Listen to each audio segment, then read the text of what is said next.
Hello, Zenya. Uma. Uma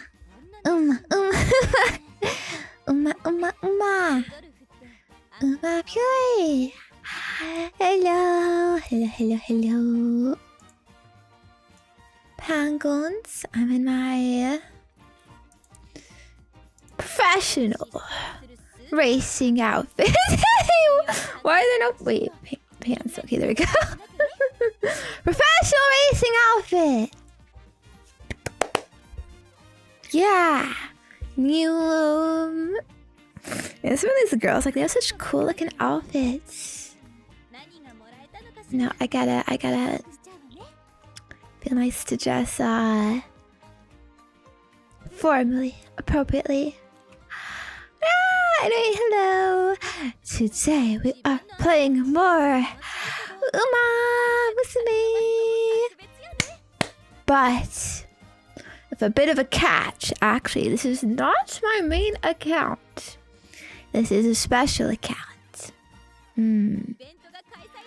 Well, we'll get to that. Sorry. We'll get to that in a second. First, I am going to only wife, Zenya, quickly do some greetings. Oh, thank you, bud, for the tier for being sub. Thank you so much for being around for so long. Really appreciate it. Okay. Are you ready? Ikuzo. Yeah. Have you missed me? I also feel a bit nervous because it feels like it's been a long time since I've been here. It's really just a day, but you know, yesterday there's some cool stuff that came out. All right, epic YouTube video. So blah blah. You had that, didn't you? Okay. But now you had to say hi to me. Yeah. I will do my best to adjust, even though I feel so nervous, say, for some reason, but it's okay. We got this. We got this. Wait. Hello, Jesse. Hello, Adrian. Hello, Shortcake. Hello, FM Crabs. Hello, Uchi Pedu. Hello, Aguni. Hello, Hakase. Hello, Mr. Railgun. Hello, Hello, Joe. Hello, Dr. Anarch. Hello, Steel Wheels. Hello, Hellhorn. Hello. Beep, beep, beep, beep, beep. Shut up, woman! Hello, God. Hello, Bud. Hello, Crit. Hello, Chigun. Hello, Glum. Hello, Cow6. Hello, Fast. Hello, Chenson.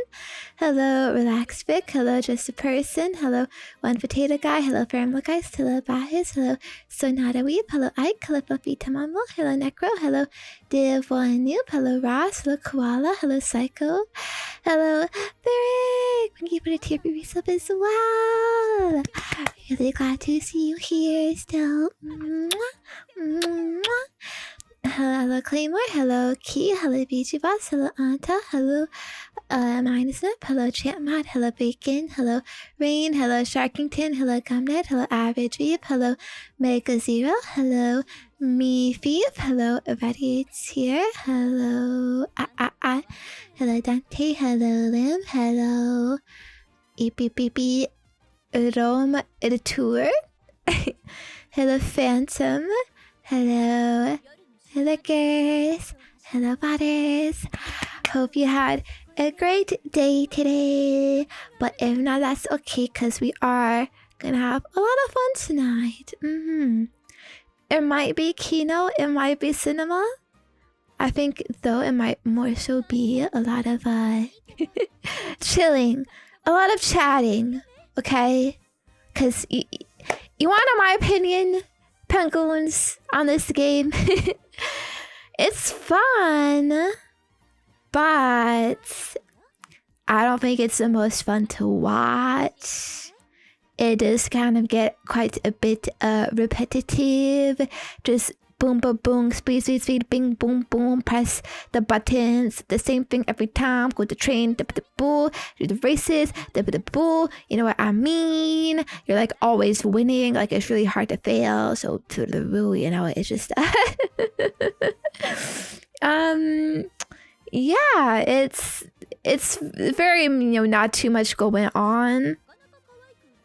And so, I mean, yes, I skip everything, but even if I didn't, you know, I think this will be quite repetitive. And we ain't here to fucking read horse girl lore, okay? So I think this game is good as like a backdrop, I guess, you know? Like it's kind of like the new Subway Surfers, you know what I mean? When you play Subway Surfers, like there ain't really much to say about the gameplay. Like, oh wow, yeah, cool, epic trick I'm doing here or whatnot. Like, no, it's just like it looks nice, and it's fairly mindless. So, I'm gonna use this as an opportunity to just talk about some things that I've been wanting to talk about. We could just chill and chat. yeah.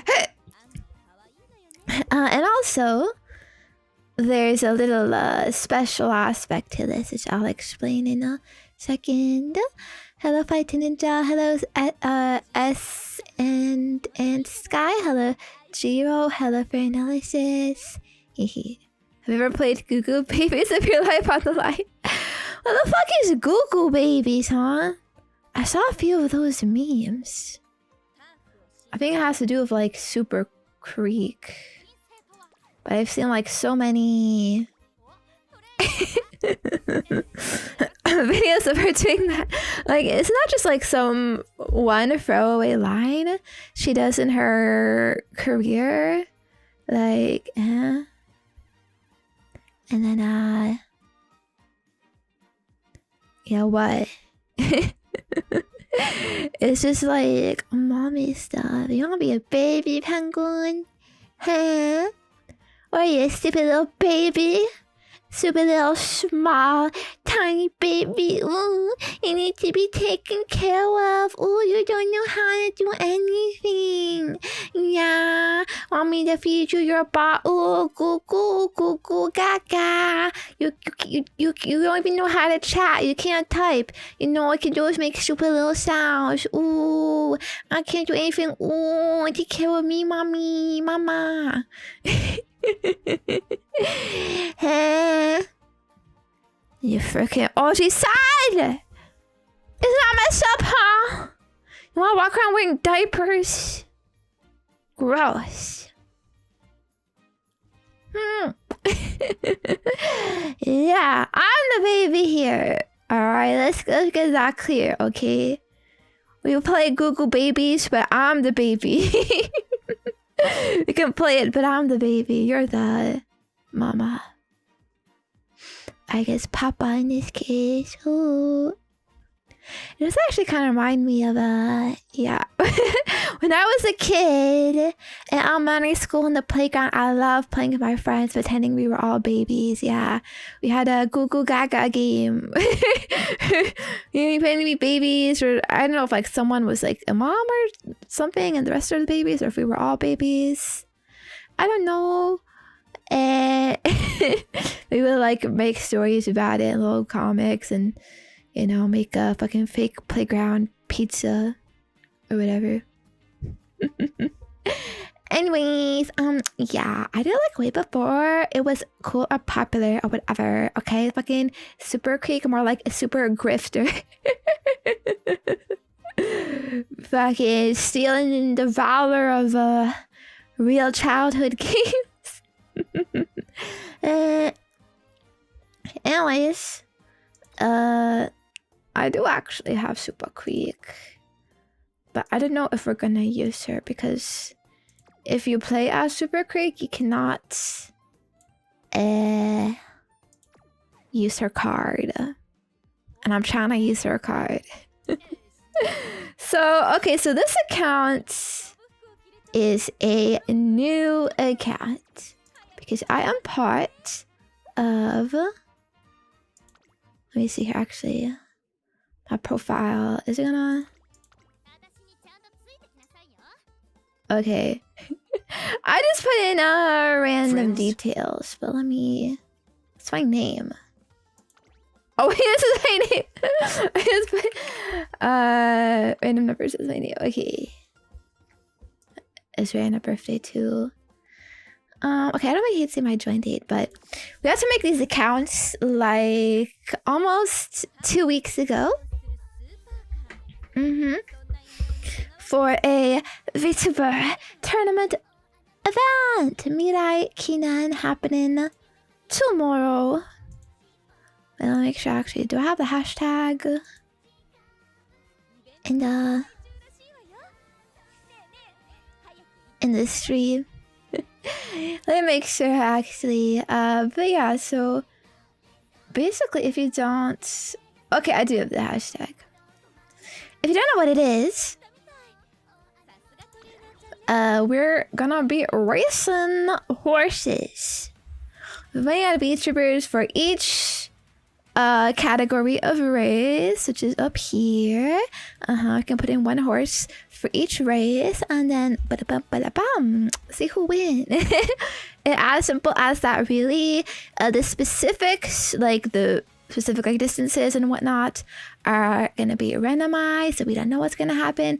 And yeah, everyone is using a new account to like even it all out and such. No paying. No free star characters. And so those are the rules here. So I've been playing this account like for a little bit. You can see like some people I made here. But not too much, honestly. Like I've not been keeping up like dailies or whatnot, or grinding it, because I got my own personal account to worry about, you know. And I kind of realized like how long it like actually is, and like how kind of a commitment it is, right? Because every like single run of career is like half an hour, right? So each horse, like with 5 horses, that's going to be at least like 2.5 hours. That's assuming you don't want to do like repeat runs to like improve and whatnot, or grind and stuff. You know what I mean?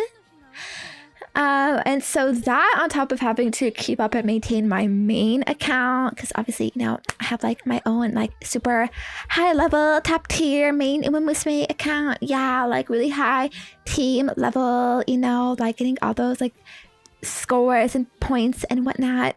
Okay. I also will have to play that every day, like to maintain shit on that account. And so it's hard to do both, especially if everything considered. Is that kind of ascended? Yes, it does. So no, you can't bring up like a 2-star to 3-star either. It's like 2-star has to be like the actual rank or lower. You could also reuse a horse for multiple distances. Yes, that is true. We'd probably want to optimize for each distance anyways. But yeah, so if you're wondering how this account is, I did re-roll on it a bit. And I did actually like grind a little bit and get a few rolls. So I did like a... Where's his history? I guess this shows like the scouts. Okay. Yeah, I did 200 rolls on this banner. I was able to do that. Got a few Kita-san blacks. I actually 1 away from a max Kita-san black. That was kind of my strategy here of like, you know, like the reroll strategy, I guess, to try to get a good head start.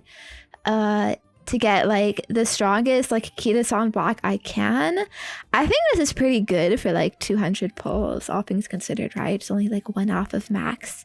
So the idea is like use my own Kita-san block and then borrow another really strong card.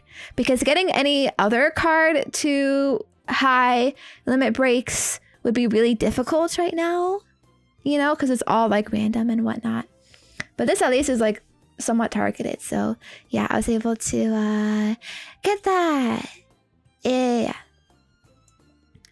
Some other cards. I got this. I actually did get a fine motion as well. I'm not sure how usable she really is.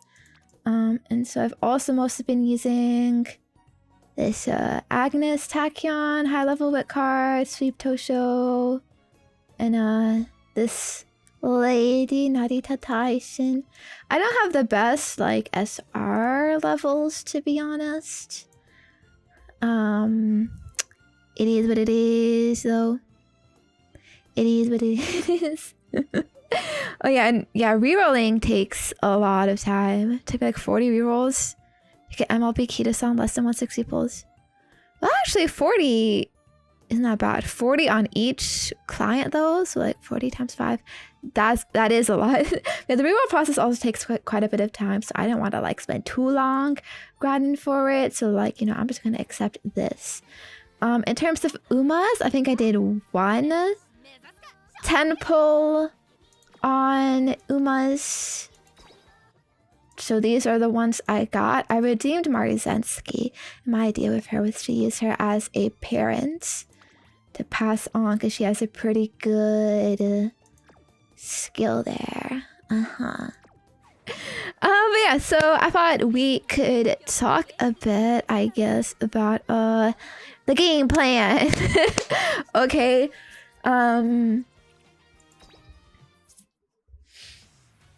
For what am I gonna do? So I already have some, but I think I definitely want to train more. I have this A rank vodka actually that I just happened to get, and so she might be already good. We got some good skills here too, you know, max level on that, swinging maestro, of course. None of these are dependent on any types. I think she could do mile or medium. Fucking 1-star weight. Oh yeah, by the way, I got some crazy sparks on this account. Like I got a fucking 3-star power spark on this girl I was raising here. And I use this as well, so her stamina is a bit low though, so I might want to just have her as a mile racer, I guess. Yeah. And as for everyone else, what I have, this nice nature.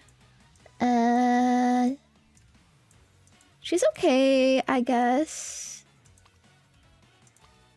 Could probably be better though. More debuffs needed. Hoo. And it's Marty Kana Badabadabadaba. What's her nickname again? I don't actually know. I'm not sure, like, meta-wise, like, what the actually, like, good horses are, you know? I got a lot of skills on her here, though. And she's pretty balanced here. So she might be okay. This Condor Pass, actually, she could be endured. I have her as a aptitude endure. Pretty good stats, I think, actually, right? Like 1000 speed, 600 stamina, power. Got the swing and maestro and such, so I might actually put her in dirt. Ooh, she actually has really good aptitudes actually for mile, medium, and long. So she'd be pretty good in like any dirt race that's not sprint. Yeah. For dirt, like, you don't know like what is gonna be right. This fucking this is the one that I tried to train with you a couple weeks ago, you remember? Or well, just last week in that Umamusume ASMR I did. Fucking garbage. Didn't even beat the URA. And as for sprints, don't really got much options.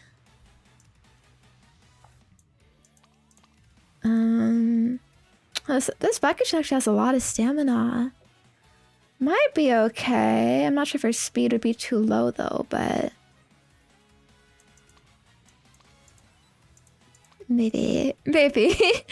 But okay, in any case, I think we definitely need a long course. A long course, and then probably improve our sprints. Because yes, it's probably too much stamina that could go in here. You know, and probably more wit would be good as well. So yeah, let's make a long course and improve our sprints. And I might just be able to get away with who I already have in mile, medium, and dirt.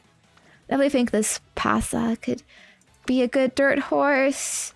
This Vodka could be good for mile. I think her stamina might be a bit low, but it might be okay with swinging maestro. And then medium is a bit in the middle. I wonder if they'll restrict the dirt races to mile only, like do PvP. I don't know. I mean, I think it's going to be using the room match feature. But yeah. I'm going to use passive for dirt. I mean, if it's a dirt mile, then that should be good. But any of these really should be fine. We got that swinging maestro, baby. Alright, and then we could also make it evil, nice nature. So, depends, fuck, we need a long horse. Because, like, who the fuck is going to be our long? I guess, like, maybe gold ship? I could also train a Daiwa. No one else is really good at long. Actually, I mean, I could move her to long. Yeah. So I was thinking though, we can do 1 tenfold. So what I could do, we could try to get like even more cards for like a maybe slightly better chance at training. Or we could pull for Umas and maybe get better Uma to train. Or are my Umas, do you think my Umas are good already? Ooh.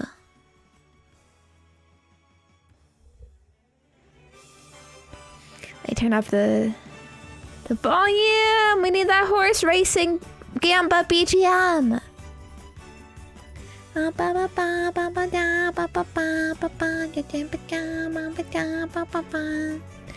Agnes Tachyon would be really nice to have, actually. Yeah. They're probably fun. Yeah, let's use the ticket. Let's use the ticket. Let's see. We got more Gamba possibilities. Okay, it's 1 star. It could. Yeah. It's her. F man. Oh man. I'm not even doing any of like the fucking event stories, to be honest. It's too much clicking. Can I buy any tickets? I got no cleats.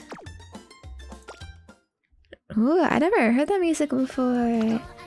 Ba da ba ba ba ba ba.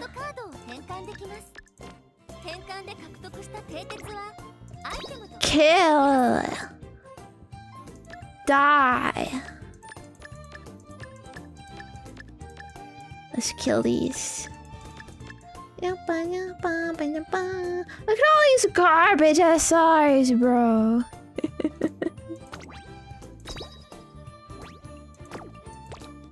Okay.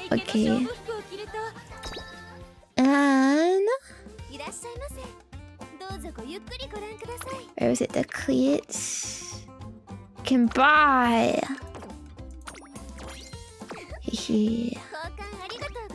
Can buy this too, actually. Poverty moment, and we can buy this. Alright. When we can buy this. Okay. Wait, maybe I should have gotten the lower tier ticket. But, okay. I got 2 here! That's all we need, baby. You only need 1 shot. 1 chance. Okay, I'll take it.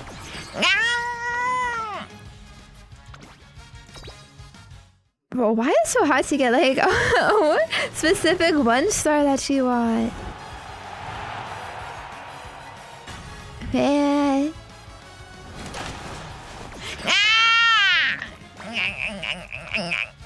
Bro. What are the chances? What are the fucking chances? Okay, I only got some fucking tickets here to burn. Let's go. Come on. Just bring in the garbage. Get out of the way. Ooh, that's actually nice. Nice pose too. Let's take that. Alright, come on. Feed me the garbo. Okay, that's not too bad either. Alright. Alright. That is sounded like an angry cat. What do you mean? I'm not angry.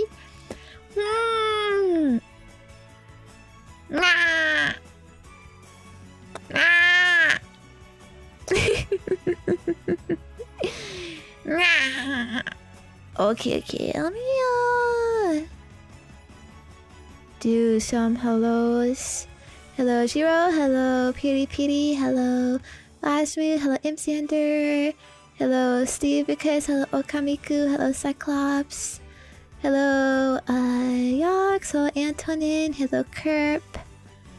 Hello Skinrip. Hello Matt. Hello Fox and Hound. Hello Chucky. Hello Limp. Hello Javazio. Hello Hakase. Okay.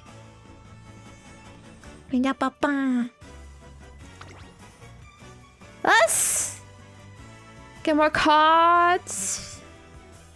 Cards are... Yeah, they should be more helpful for us, I think. And who knows? Wait, got a rainbow. Okay, what if we get the last key to sun I need? Okay. Ooh, King Halos. Actually, that's pretty good too. Bro, I'm gonna fucking like... I'm gonna crash out if this account is luckier than my main fucking account. Because I do not plan to continue this at all. Oh, come on. Oh, what it... You almost got me there. You almost fucking got me. You're on the verge of greatness. You were this close. Bro, fuck split banners. Fuck split banners, man. Fuck this fucking shit. God. Crash out avoided. I mean, I'm still gonna crash out because I didn't get it. Honestly, it was a lose-lose. I gotta crash out either way. Man. Oh, well. Alright, I'm once again fucking broke. Yeah, sure, fucking dip it, fucking uncappy is nuts. Bro, like, it's so fucking sad. I have like the most garbage fucking like SR card, max LB. Like, what the frick? So they're good for the power. And this is gonna be my highest SR speed. Ooh, I think Marvelous Sunday is pretty good too, actually. Just been so close though to MLB. Reminds me of my main account actually. Like I've my main account, like I have so many cards that are like free, like limit break, you know, and it's like, you know, but I don't want to do more pulls because I don't have enough for like 200, right? To like guarantee, and I feel like it's such a waste if you pull like before 200, you know what I mean? So it's like, gotta wait, I guess, till, you know, just gotta cope with these like not quite MLB SRs until whenever the next time I'm pulling cards is, which I don't know when that would be. Will I use King Kilo? Maybe. Maybe.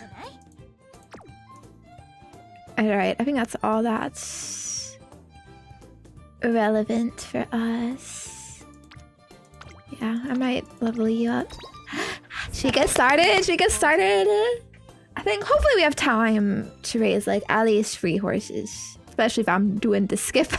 Oh man, hi in cafe. I wish I could use you. Fortunately, you're too low. You're too trash for me right now. I'm sorry, wife. You're just simply not high enough level. The ochre cap I have is really cute too, but I don't think I can use it.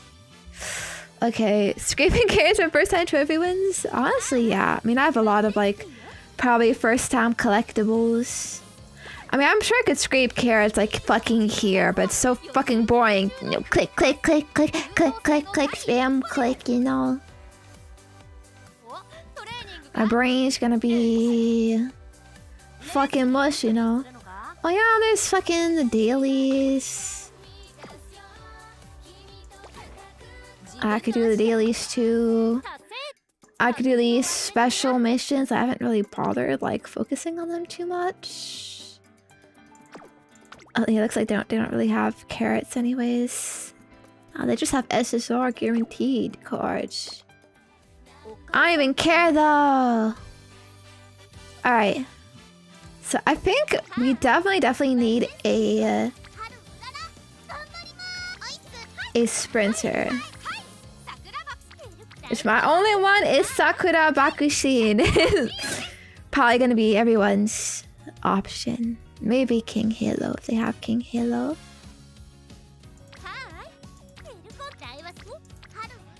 A fucking real meme move would be, I guess, put Haru in a turf spit race. Nah, there's no way, Bakushin! Alright. Yeah, look at this. Look, but I also got a free-star speed spark. Like, what is this? I played so much of my main account, I haven't got one in a long time. I have this free-star power, but like, ooh, only 2 stars stamina here, you know, so not really the best. I might unironically like take this because it has like better skills to pass down. So yeah, I'll take this. And I also... Wait, I followed some whales. Did they remove me? I only have 2 here. What? I don't know. We could go stamina, I guess. Damn, I hope they still have the card I want. Okay, yeah. I wanted this MLB Super Creek. Alright, so let's adjust our cards. What are we gonna want? Definitely these free speeds. I think King Halo. Bum, ba-dum, bum, bum.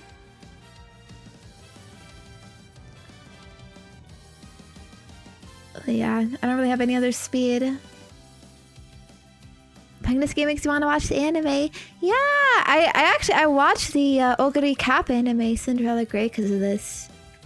I don't have the patience though to check out like the full original series, but at least Cinderella Grey was pretty good. I hear people say it's like one of the better seasons. By the way, okay, I'm gonna get another hellos out of the way. Let's see, who did I miss? Hello, Scooter. Hello, Shisker. Hello, Mr. Dark. Shiki-kan. Hello, Mario. Hello, D-Free Ado. Okay. That should be it. Yeah, Ogre Cap is so fun. It's kind of sad we can't use free stars, but I guess I understand it. And let's try I've never used Marvelous Sunday, but I hear she's pretty good. So I think this is decent, like focus on speed. This we're getting for the swinging maestro, but also get our stamina up a little bit. Wit card for recovery. I could also make this power though, I guess. Recovery is a bit inconsistent, I find. I like how useful it is. Plus, like, she has some good skills for us, actually. So... okay, let's do this. Pack only needs 400 stamina max. False! That's false! We're referring to PvP. We're referring to PvP. Building a horse to PvP, you actually need a lot of stamina. Because PvP works different than a career. Okay. El Bozo! Stupid Ankh, you don't know the meta of the game. I was like... but yeah. Okay, let's get started. I hope you don't mind if I don't really narrate my gameplay and I just like... start with the yapping. Unless like something notable happens. Ooh. Of course, we're gonna focus on friendship training for now. I'm gonna raise her mood when there isn't a good chain. Cause I'm always like not sure, I guess. Like sometimes when you do recreation. It's fucking guts training anyways, you don't need the stats from that. When you do recreation, it increases your energy sometimes. It can be a bit of waste to do that when you already have like full energy. So I like to check this first. Like there's no free chain here because that's when it's most efficient to chain up friendships. So we could do it here.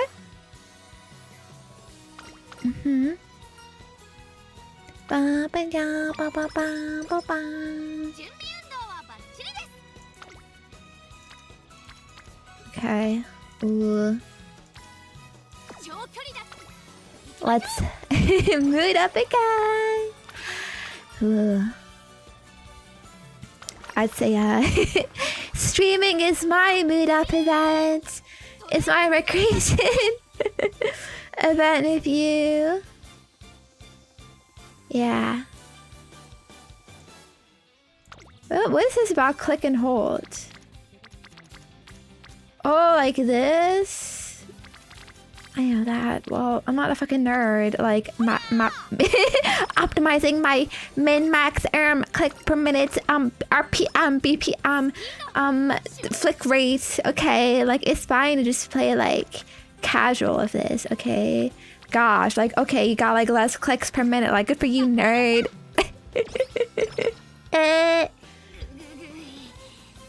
You're still gonna fail at that training.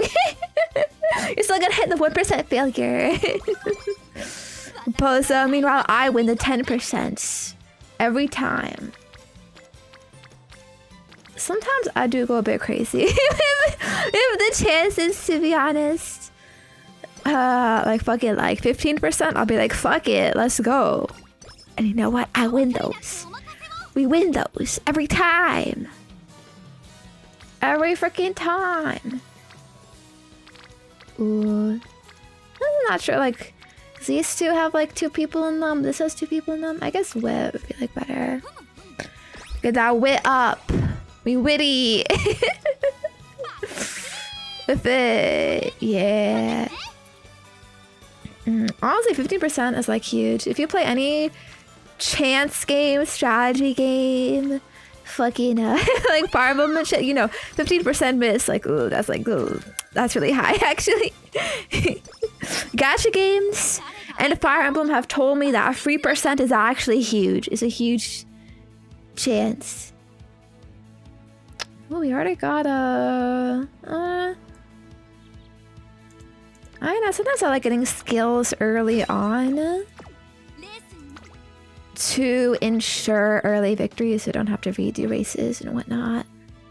You know what I mean? Lock in those wins, change the front of course, and we skip those.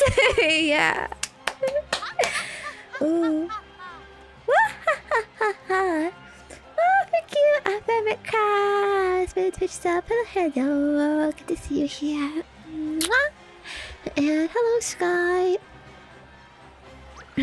Okay. People just underestimate what percent chances actually mean. More like they misrepresent to you what they mean. They don't accurately like the 3% isn't actually 3%, you know, because of standard deviation and stuff like that. You know what I mean? You know what I mean? Anyways. Goo. Is she playing Goo Babies? She's talking fucking Goo language. Ooh, like look at that. 10%. It gets so high sometimes. Anyway. Let's rest. We can rest. Yeah, look at that. Oh, so efficient. We're gonna be like max efficiency here. Okay. Should I change the song actually? I know what song is good. Actually, I just kind of like chilling on the default stuff because I don't like having to choose, making choices. Ew. Yeah. Just feed me predetermined slop. And I'll be good. Okay, I'm done doing the clicking. I'm used to clicking in between everything. Sorry. If you have those races where your stats are much higher than everyone else, but somehow get second at least once per career mode, yeah. Yeah, sometimes the RNG during races is like fucking crazy. You'll get like fucking like 7th place all of a sudden when you've been scoring first places all like the whole time. Ooh, then like when you get unlucky and like the clocks run out, yeah, it's bad. Yeah. But honestly, I don't even care about the events that pop up. I just press whatever option I claim is the best. Why are we already at like 26% failure like at this? Like something is wrong, girl. You're so tired. 900 wit pops 1 skill. So true. That's very high chance, by the way, for you people who don't understand Uma. Terminology. Yeah. Like, it happens. It's a classic. Ooh. Let's go for this. Give me that swinging maestro, girl. At a 0.045% Gamba proc twice in 2 weeks. And not for 3 years. Damn. Was that in a gacha game? or real life Gamba? Honestly, we should be glad we're not playing real life Gamba. I think the odds for that are way worse. They actually fucking cheat and scam you. You know? At least they regulate these like somewhat, you know. Crazy. I played on the JP version and had to fight the urge to throw my phone at the wall in anger at least twice a week. Why? Why are you getting so angry? And get the horses. They're just trying their best. Bakushin. Alright, we take that. Early rainbow. I've applied for Kiri on gambling websites. They literally teach you how to find winning machines and fix them. Ooh. Fix them to be bad, yeah. That's how it happens. That's how it is, huh? That's why there's all those movies about people trying to win the Gamba system and then they get caught. They get too greedy. You know? Trying to exploit too hard. Okay, look, well, what is the best option here, huh? I don't know. I think it's usually the first one is okay. It's decent. Wait, what's she asking? Let's try to analyze from a visual novel, social perspective angle. Okay, go on, exercise at trainer 40 and tell me the first thing on my schedule. Let's Bakushin toward about it tomorrow. I'd rather you rest up fully before emerging from your cocoon. Why don't you tell me what you want to do instead? Okay, this isn't really an answer. Like, what does this mean? Let's Bakushin. But,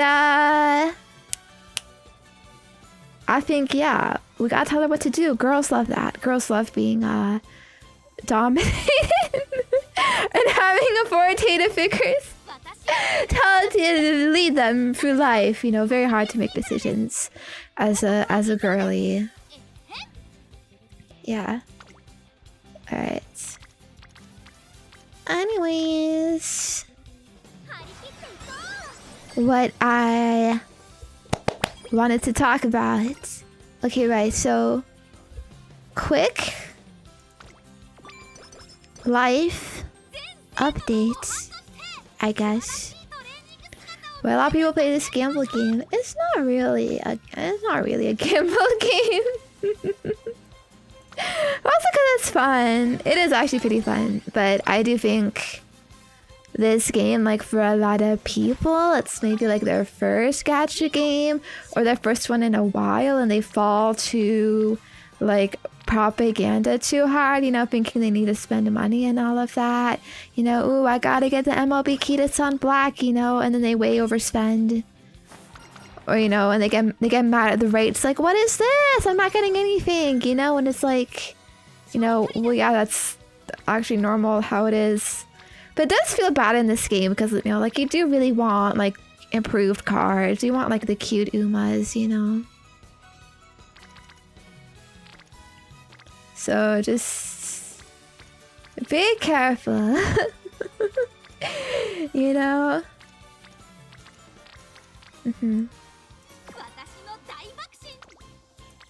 But yeah, but then, like, you know, it's hard to just cope with, like, the bad stuff, and you gotta, like, wait so long to accumulate enough more pulls, right?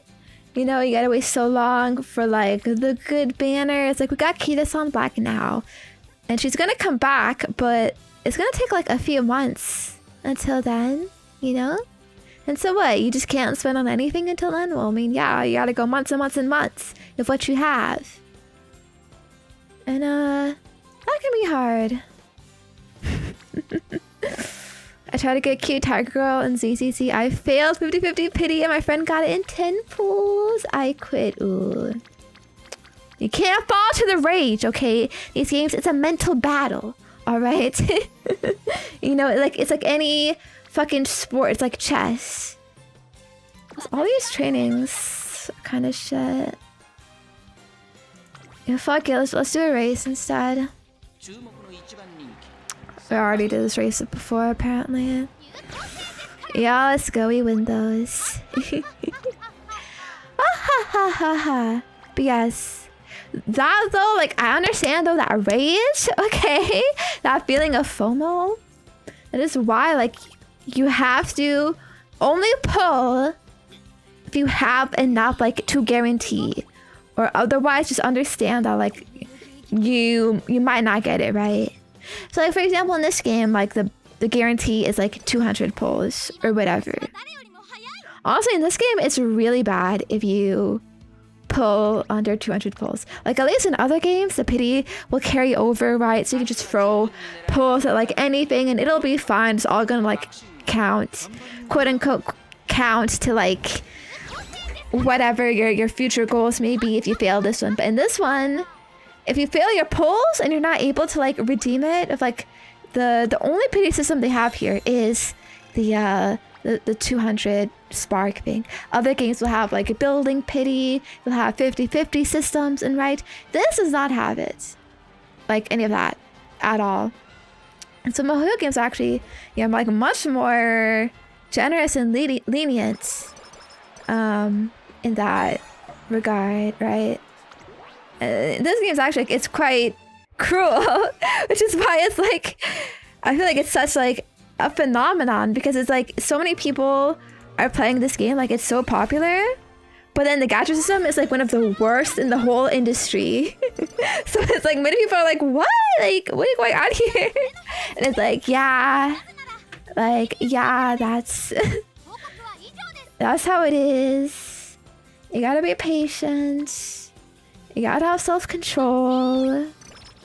You gotta know, like, what you want. Go for, like, the long-term planning, you know? Later, the game gets way more free-to-play friendly. Well, yeah. Later, though, is the key. Keyword there. Ooh, girl, why is your mood down? It sucks that there is an Uma and a support gacha. Yeah, it's split. Luckily, though, you only need one copy of Uma's. Whereas, cards, you need many copies. You know, because in some games, it's like you'll need the character and the weapon and dupes for both. Though usually, I guess just one weapon is fine. It's good enough. But yeah, this also isn't really like a character type of game. You know, pulling for characters, which is also very, like, opposite of games. Usually, the characters are main priority, weapons or whatever else are, like, secondary. This is, like, the flipped opposite of, you know, you're kind of gimping your account if you spend on the characters a lot. Which kind of sucks, because we all want the cool girls on the screen and, like, you know, looking at a card PNG is, like, I guess fine enough sometimes, but you know, you don't really feel like you're using them much. I mean, they show up in your training, I guess, but that's the extent of it. But anyways, I think I'm yapping too much about the game. Ooh, claw machine. Man, I don't really like getting this, to be honest. It feels like such bullshit. It doesn't even get you much. Oh god, let's get the dry shower. She got some bitches holding on to her. Yeah, she does. No! What? It fell off. How? Okay, come on, mommy. Super Creek. She flipped it. Oh, but we got it. We we held on to her. Ooh. Wait, I want that big one. Plus, it's close by. Less chance of pack up. Ooh. Okay, nice. I got 3. It's like worse luck than Spark somehow. This, honestly, I would take that. You know, because this is pretty inconsequential. Plushy Ace, yay! This is the greed they talk about in the Bible. Why you need so many, girl, huh? Ooh, it's summertime. Time to grind? Big stats. How to get a mini game? It's just random. It's just a random. Oh fuck. Okay, I'm gonna rest here. I know that's controversial, not optimal, but fuck it. I want the energy. I don't want to have to think.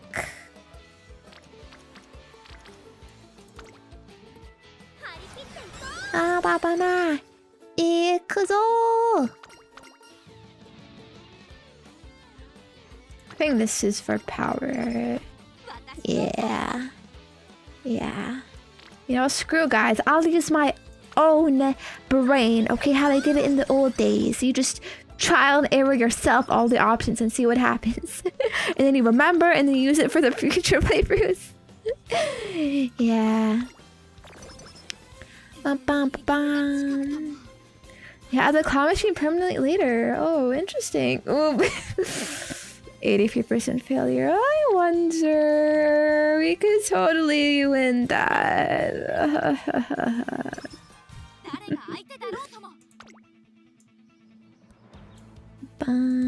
I'll grab that. Shooting up the victory. Let's go. And that's an inherited skill.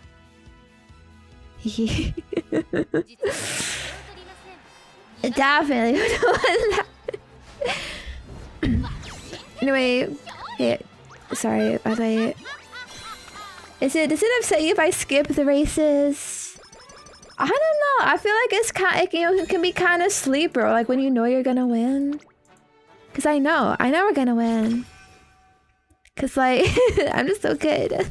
I'm so good and skilled at this game. Definitely not because I have overpowered cards that make things very easy. We also, you know, we gotta go fast, all right? You know, come on, you know, horse racing and more like a nap time. Nothing's gonna happen. We're gonna get bored. Ooh. You want to watch the finale? We could watch the Yuri finale, I guess. All right. That could have been a better recreation, but alright, I'll take it. Ooh, wow, 12%? Girl, ooh, we are like not getting very good recovery points here. Ba ba ba ba ba. Skip a moment. I I do not read the dialogue. I do not read the watch the races. I do not read the interactions. I do not read what the skills do. And I will win every race. Even so. Get it? It's like that fucking Ratatouille meme with that guy. You know what I'm talking about? The guy. the food critic. Yes. Yes, we are only here to watch the number go up. But okay, alright. I will continue my Skippo lifestyle then, if that's okay. Anyways. Right, let's try to get on Yapper topic and stay on topic. Okay. Oh, okay, this one. Yeah, look, we're already full energy, and so this. I think this should get skill points. Should take the skill points, yeah. Right, yeah. So, little announcement, I guess. Little life update. Yeah, you ready for some live update time? Okay, so first of all, I guess a throat update. I'm actually feeling a lot better. Not completely better though. I still have like a little pain sometimes, but definitely a lot better than it was. And I don't know if this is me being like placebo moments or you know, but I actually stopped drinking milk, and I feel like that helped. But like maybe it wasn't too like, it could just be a coincidence, but basically that like that I feel a bit better from that. Yeah. But it's kind of like a bit of a bruh moment. Bruh, why am I saying a bruh moment? But normally for breakfast I would have like cereal with milk or like oatmeal with milk. And so my whole breakfast, like all the time, were milk dependent. Just like, oh man, like what am I gonna have for breakfast? And so now I just have 2 eggs. And I eat some cream cheese. And that's my breakfast. It's a bit small, to be honest, and I get really hungry. Just kind of not good, but I don't really know what else to eat, to be honest. It's such a pain, isn't it, to eat sometimes? It's so annoying. I have to fucking find food to put in my mouth. Like, gross. You know? Ooh, but yeah. I'm not sure like if milk is really an issue for me, to be honest. I only try this because I did go to a consultation with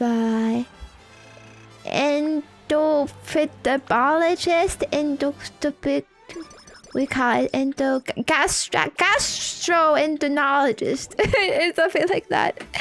And they said they think that it's likely that I have an allergy reaction in my throat, and that is why I get like the painful like burning feeling, I guess. Or like we don't know like what it is, but like this, I guess that is what it might be. And then one of the common triggers is milk, so I just tried like cutting that out of my diet, see what happens. But we are gonna see like for sure like what it is. Now we're gonna do a test. They're gonna put a scope down there. Just kind of scary. What about almond milk? I don't know actually. Like I don't know like what like kind of like what aspect of milk is the problem. You know what I mean? Like, because I don't know if it's a dairy thing. Because I think I can eat other dairy just fine, like cheese or whatever. But what else has? Well, maybe ice cream. I haven't had much ice cream, but you know, like milk and dairy are kind of different. So I don't know if it's like that kind of thing, Right? Maybe it's just the fact of like the milkiness of it, of being like the liquid form. So maybe like almond milk and stuff would be good. I did actually used to drink quite a bit of almond milk because like I was really like paranoid like dairy was bad for my skin. That's also actually something people say sometimes. I don't know, apparently dairy's like kind of bad for us. And well, yeah, a whole bunch of the population is lactose intolerant, so that's another thing. I'm not lactose intolerant. I mean, like I, you know, I don't get fucking diarrhea or whatever when I have dairy. But this issue did just like pop up all of a sudden in my life. And they said they would call me to set up an appointment for the scope test, which is when like they're gonna put a scope down my throat and they're gonna test the tissue and like test for like allergies and whatnot, see like what is actually going on down there, so we like know for sure, like, you know, is it allergies, is it acid reflux, is it whatever, something else, right? Oh, it's, by the way, that procedure seems like pretty scary, actually. Well, you know, I mean, not that scary, but, you know, they said, like, they put you under anesthesia, which is kind of like, oh, like, that's how you know, like, they're kind of fucking you up. if they're putting you under for that, they're putting you in anesthesia, and, you know, I've had a few operations that require that, you know, the earliest last time would be when I got my wisdom teeth removed. And they put me under for that, and it's such like a weird feeling, you know, like it's like one moment like you're sitting in like this, you know, scary clinical chair, and then all of a sudden it's like, I'm in the parking lot, my mouth feels weird. You know what I mean? And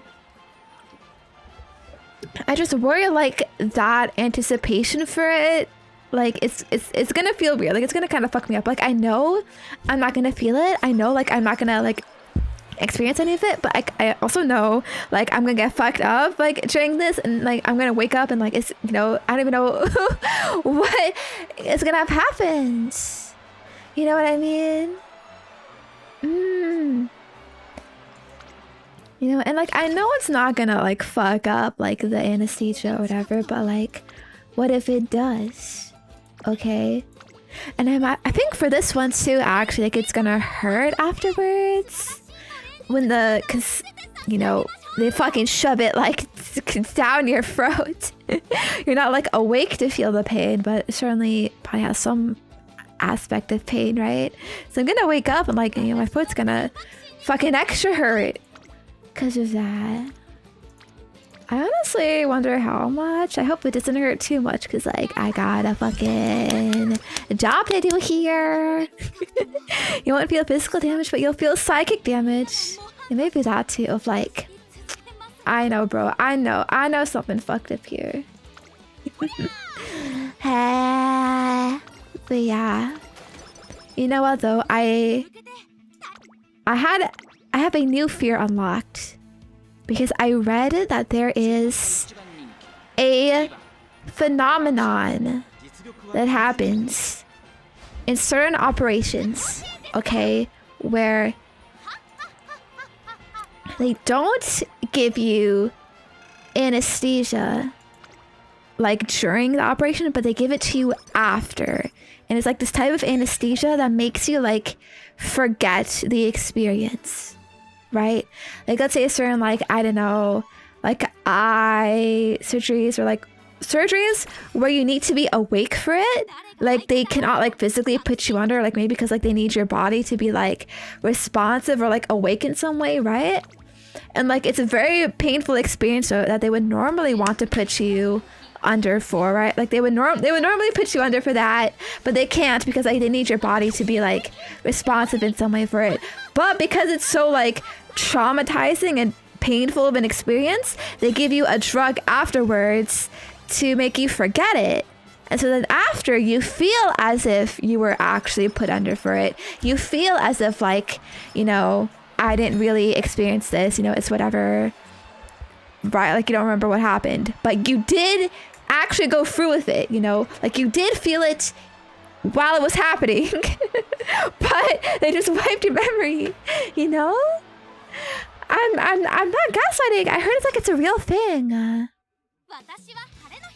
Yeah, and I don't know exactly like what situations like specifically they do it for. But I know it happens, okay? Like sometimes, okay? At least like I've heard of it. No, it's not from a book. I saw it like on Reddit. That's when I was into Severance.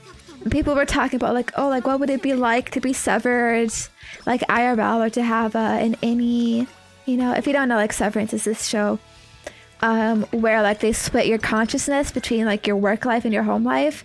So when you go to work, you're like a different person and you don't remember what happened at work, and your work self doesn't remember what happens at home. But real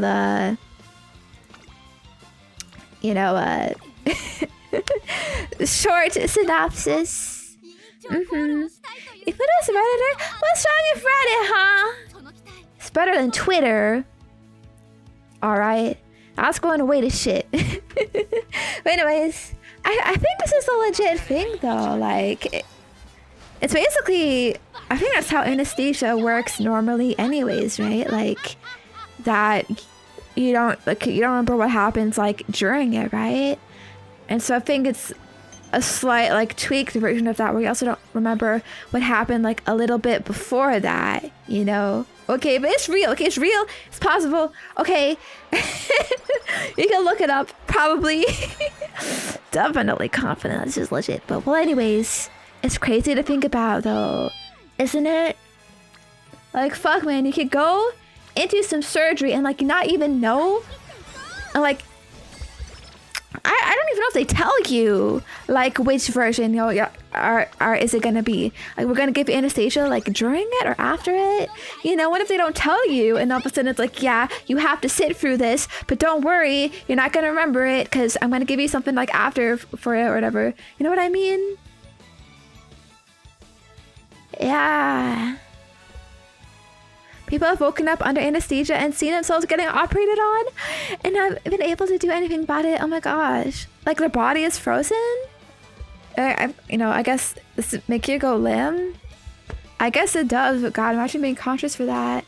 Yeah, that'd be fucked up. But yeah, this also, it's like, it's literally like real life severance of like, you know, you're going through like some shitty, like fucked up thing that's gonna be painful and like really bad, but is it like, would you still feel okay with it? Because it's like, well, I'm not gonna remember this, but you still have to like put up with it, right?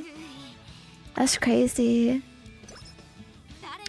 There's tolerance to it. Damn, that is like imagine you could have been tolerant to like poisons or whatever, you know, bad shit for your body, funguses and stuff, viruses, diseases, but no, I'm tolerant to fucking anesthesia. So I can't do like actual fucking surgery and stuff. That's crazy. They give you 2 drugs, one for knock you out and another for paralyzing your body. Really? Oh god, what? Because the second one is like, who, just in case they wake up. Damn, that's crazy. Hey, we're almost on the end here. I think we got like a little unlucky. If the trainings, to be honest. Like, we didn't get that big, fat, you know, fucking free rainbow speed training, you know what I mean?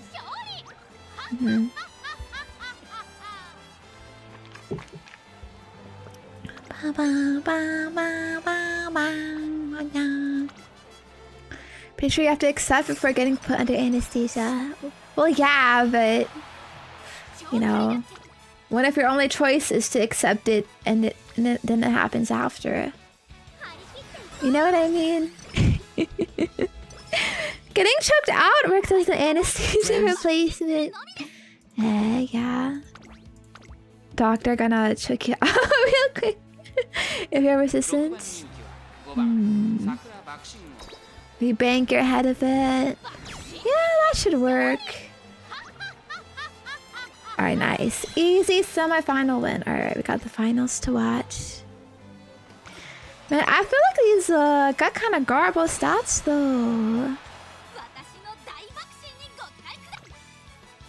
Oh, here we go, the triple rainbow. Okay, let's go for it. I feel like my wit is pretty low though. I've heard of like these strategies for like building decks and whatnot. You know, like, oh, you know, how many wit cards do you include? Do you even include wit cards at all? And I feel like honestly having at least one wit card is good because otherwise you're like really low wit. Which it makes it hard to activate skills, right? You know, even though like the other stats are good. I think nice and balanced. Also probably a bit too much stamina again. But oh well. It's hard, it's hard. I didn't know it, but spam the wit training instead of Raz. But then you lose turns training the other stats up high, you know?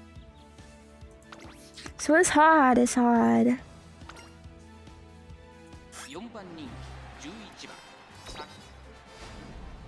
Yeah.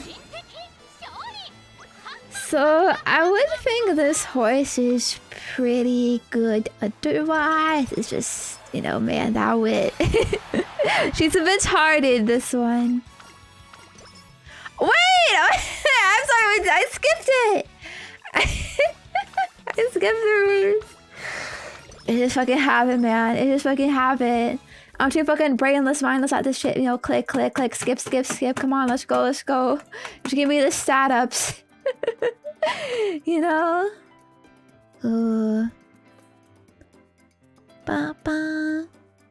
We got at least 300 wit. Us, we got S turp and S. Wait, what? Fucking S pace. Hey, wait. At that point, would it actually be better to put her as a pace chaser than a front runner? Even though she's usually a front runner. I wonder, okay, now we get to spend our points. Okay, well, good thing I didn't buy all these skills. Bum, bum, bum. Okay, we're gonna get swinging Maestro for sure.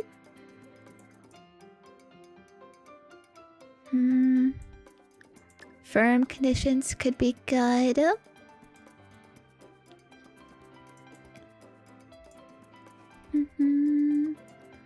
I do, because if I'm going pace chaser, I shouldn't, but I gave her good front runner skills. Like, look at all these. I wouldn't be able to use them if I put her pace chaser. I only have this skill for pace chaser. And I could get these debuffs, I guess. Sprinting gear should be good.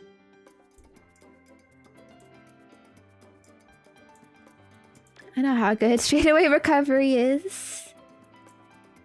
Or beeline burst, increase velocity. Increase velocity.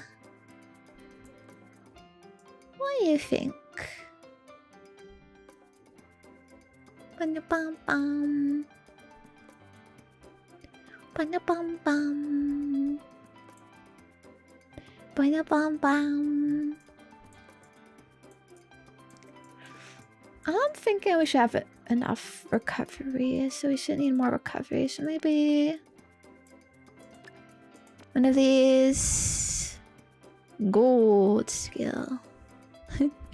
Gold. We're aiming for gold. Alright, Professor of Curvature. Increase velocity on a corner, skill timing, or just increase velocity on a straight or a corner. I think all tracks have one of these, right?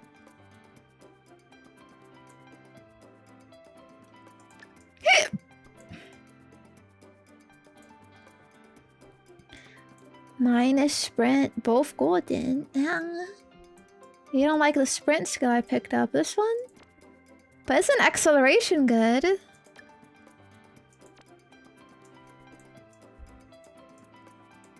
think I should get both.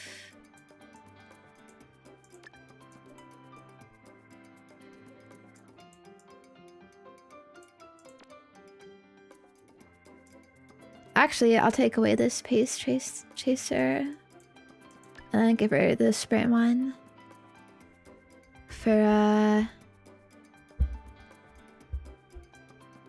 sprint. Yeah. Okay, I think that's good. Yeah.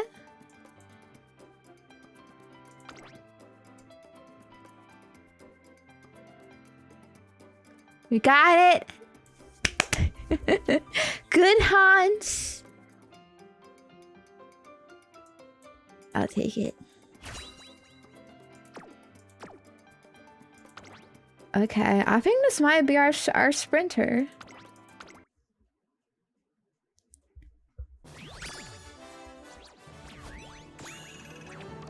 The rank doesn't matter. The game is garbage. It doesn't know.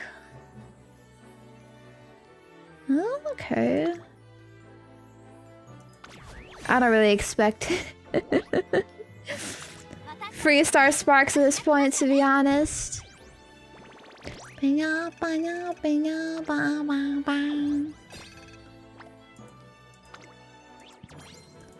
Okay.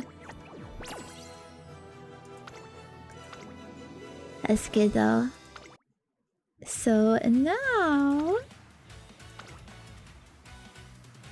Okay, whatever. They made my people. We need a long though. We need a good long girl. So I'm a fucking.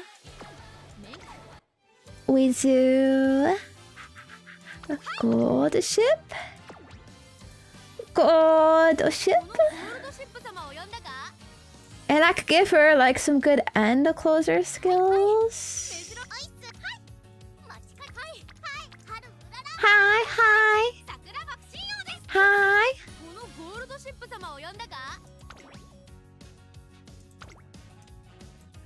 Okay. I'll give her this cracked spark I got for some reason. Fortunately, these are my only options. Because all the whales removed me. Because my account is too garbage. I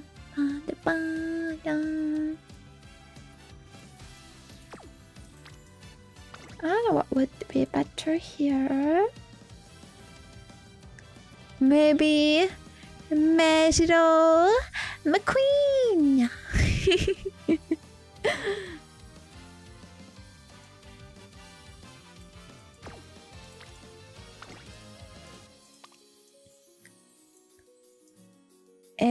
Don't got the best skills here available, to be honest. Does she have more long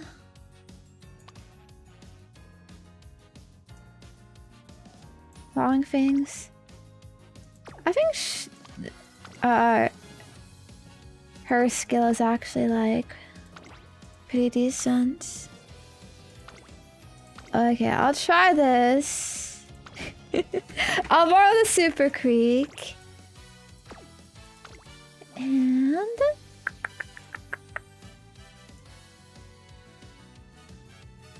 where's that? Is she end? Oh no, she's late surger. Not end closer. Oh, frick. Ba, ba, ba, ba, ba.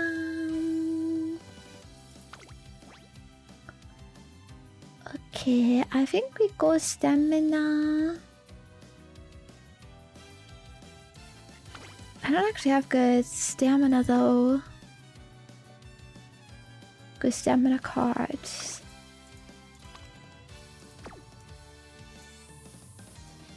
That's long at least. Long straightaways. Ooh. I could also go... Wait.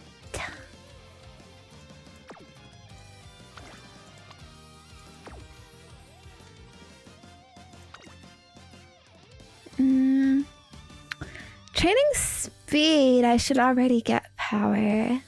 I have some power sparks too. But... what's it? She's end closer, so I think... You don't need too much stamina for that. Speed might be better.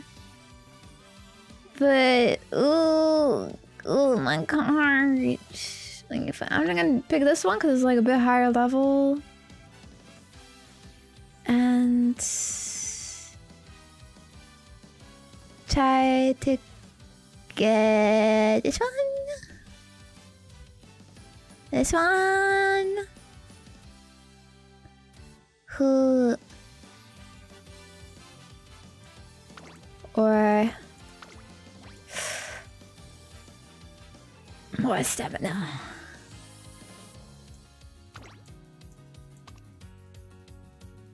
It's my only stamina card though. That's like even leveled up a little bit. Actually, I mean, fuck. I can use Satino Diamond.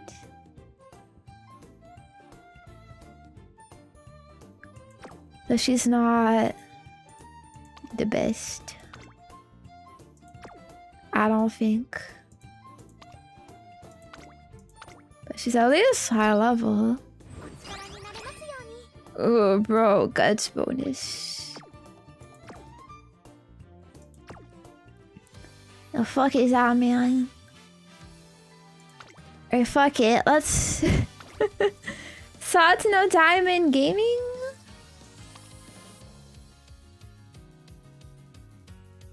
Ooh. Okay. We're gonna do this. We're gonna hope. We're gonna hope it's gonna be okay. We're gonna cope. Oh man. Too bad my sparks are like so bad. It'd be good if I could give her like S rank long immediately. But yeah. Well, actually, this tail has a long spark. We got turf. We get our turf up. Okay.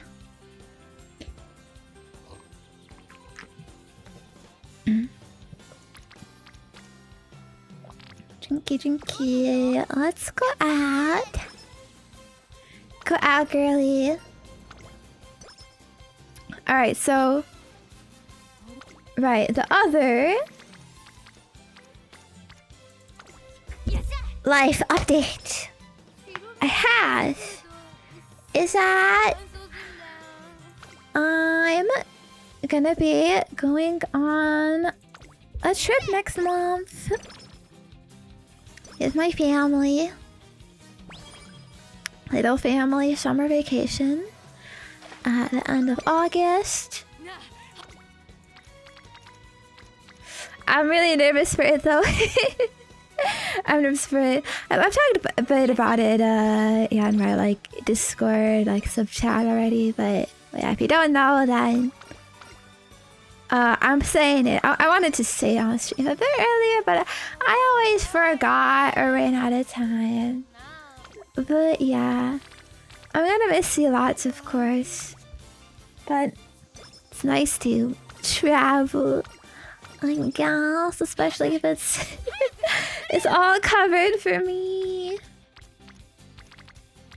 I get to chill with parents. Yeah, and we're going to Canada. I wish I could tell you exactly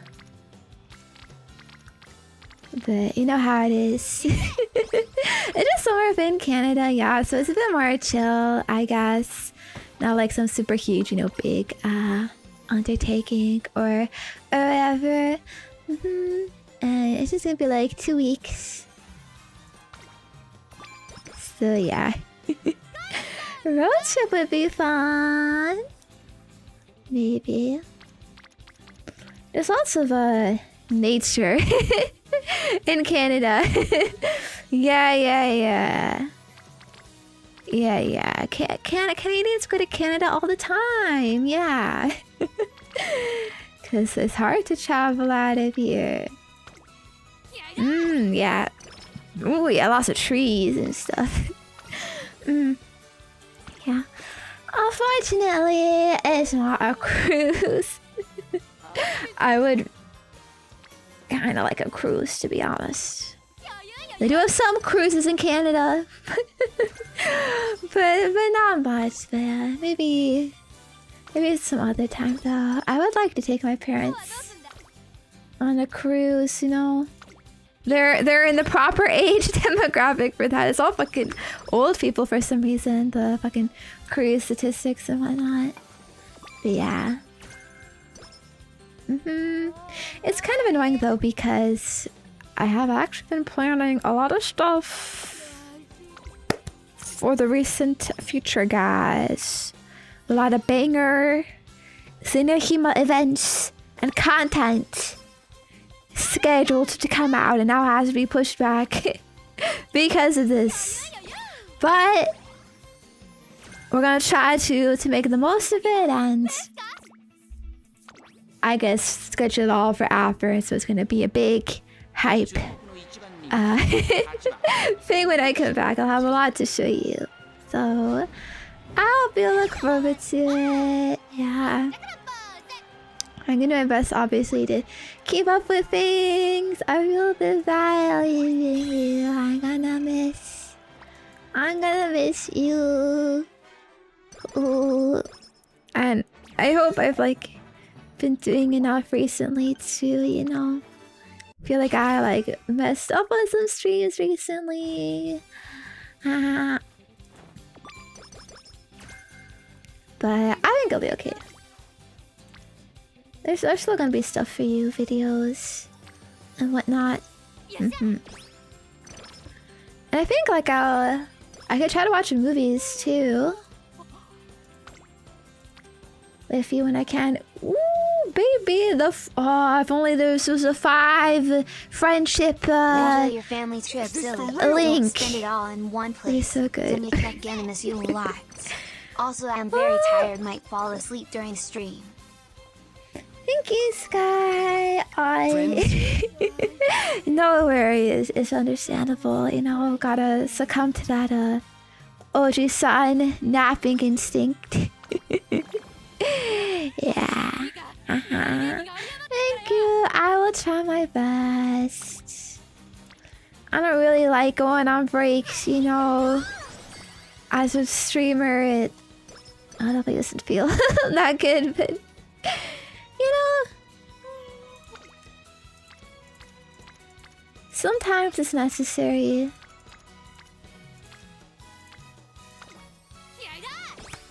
And well, I just hope you can't forgive me for being away for 2 weeks of the whole year. I'll be here every other week otherwise.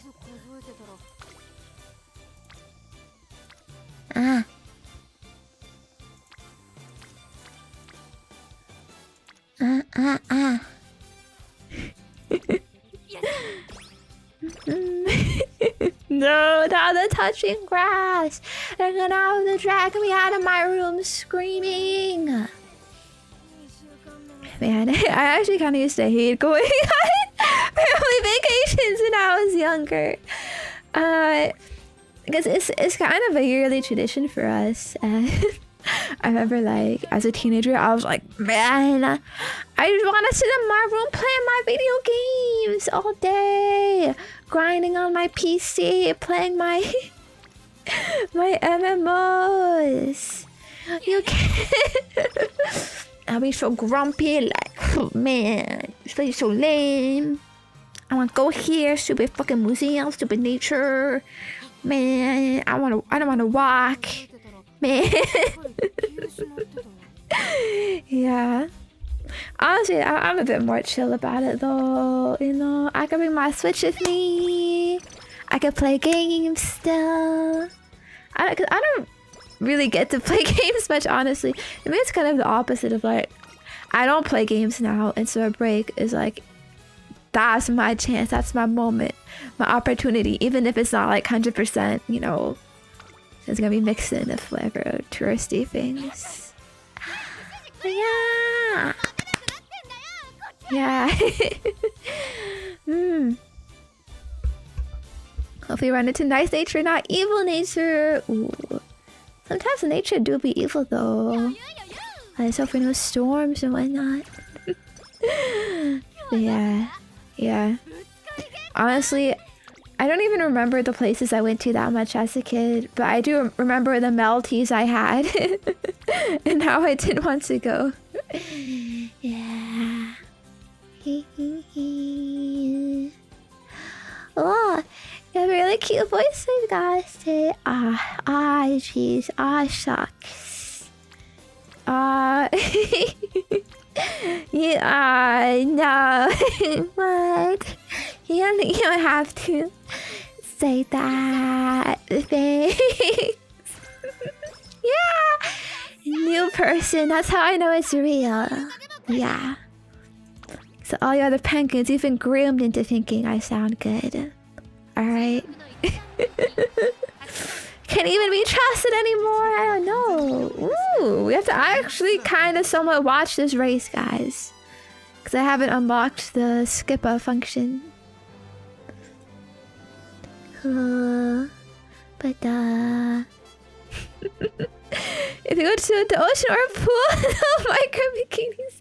Bro, people don't wear that out in public in reality, do they? Not even normal bikini would I wear. Don't worry. I'm very self-conscious of my body. Look, you want to watch Grace? Look at that. Oh, bro, that's a big song. That's so easy.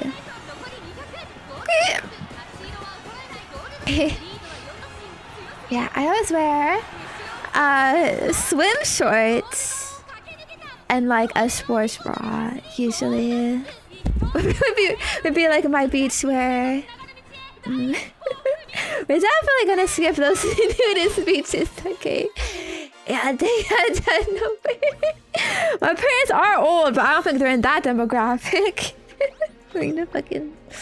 No, bro. I'd rather sooner fucking just end it. Just end it at... Ooh. Yeah.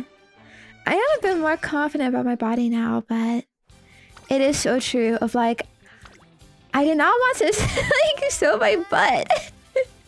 So I remember like when I would have to go to the beach or like swim places or whatever, and it's like you need a swimsuit, Zenya. It's like, you know, like I didn't even want to get those like one-piece swimsuits because I'm like, it's showing too much of my hoo-hoo and my butt.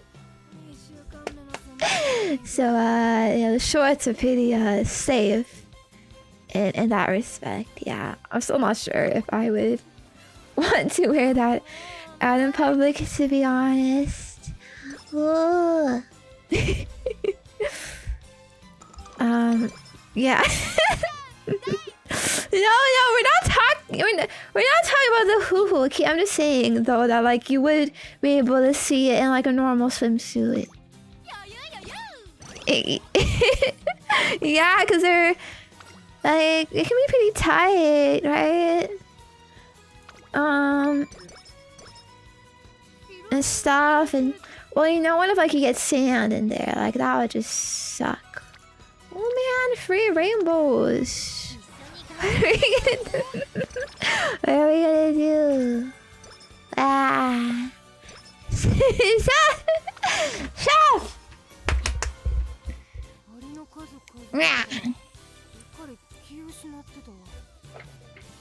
that.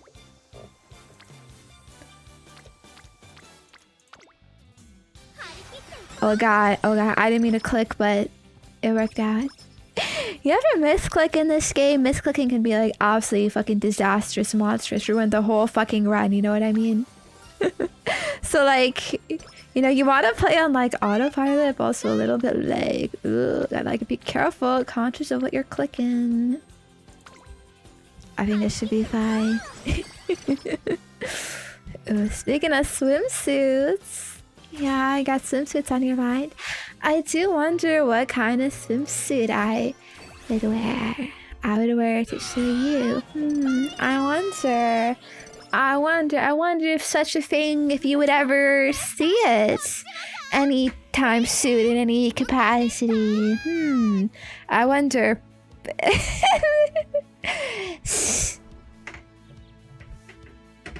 Let's leave it at that. Yeah. Bing bing.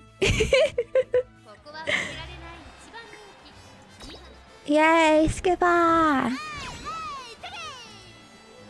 Woohoo! You want no more, huh? Well, I guess I'll just have to wait. Just have to wait a bit. Ooh, are you titillated?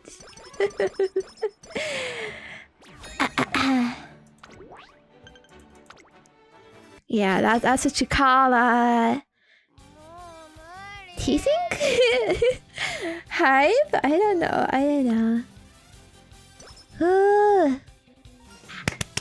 Anyways, alright. Moving on. Different topic. Ooh, I have a big thing I want to talk to you about. I don't know if I'm ready for that yet. Cause it's gonna be quite a how do you say? You have to commit to it, alright? You have to commit to the yap, okay? Because you can't just like leave the topic like hanging, alright? Because it's not gonna fit then. But I did want to do a bit of a girly book talk. Not that it's girly books, but because girlies love books. Okay. I've been reading a lot. Well, kind of a lot. I have read a lot over the past few months, and I haven't actually like talked to you about these books. And I think there's some super interesting concepts that I want to tell you about that I think would be cool. Ooh, the Masterful Gambit. I might save that. Lone Wolf. Moderately increased performance when no other runners have the heart of a lone wolf. What does that mean? What is the heart of a lone wolf? How do you get the heart of a lone wolf? Does it mean like if you have this skill in particular? Or what? Is it just a skill? I think this is a pretty rare skill actually, so maybe I could get it. And it'd be useful, right? Yeah? Don't watch this. Anyone else? Okay, I'm gonna get it. It's really cheap right now. I'll just get that list for now. Just to kind of help win races a bit more. I didn't want to do a race here. Just because there's no good training options.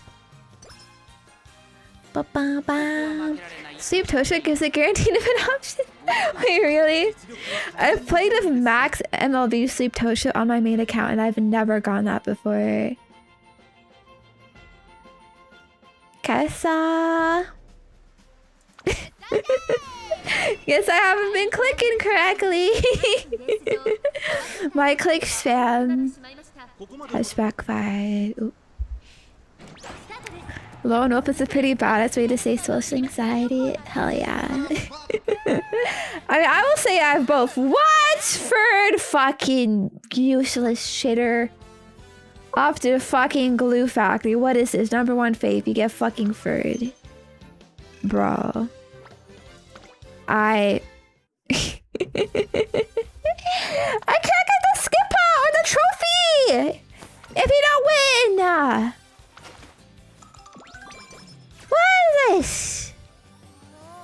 Bruh. Bruh.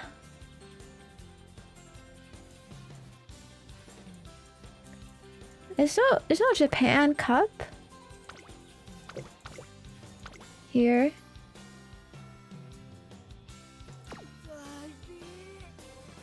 Bum, bum, bum. We tired.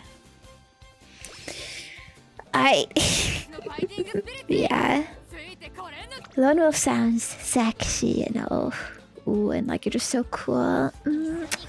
Yeah. I'm not a social failure loser who can't talk to anyone and like can't cope with social situations. No, I'm a lone wolf. Right. Right. I would. Ooh. Okay, I'll go for the wit again, Aki, to be honest. I want to get that wit up. Let's get witty with it. We're gonna be the fucking Whittler.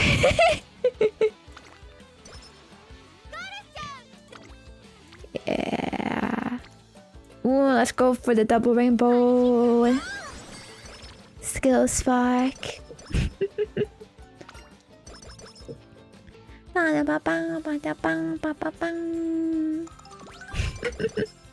Anyway, right. I was gonna tell you about my book. See, look, I already got off topic and distracted. Ooh, fuck it, stamina. I need to get that stamina up, baby. With the long play.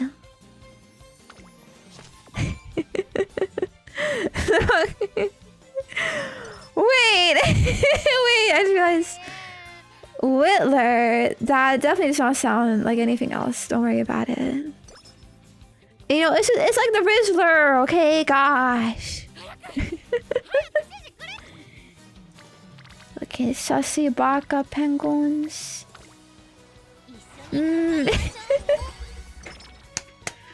Well, speaking of the Whittler,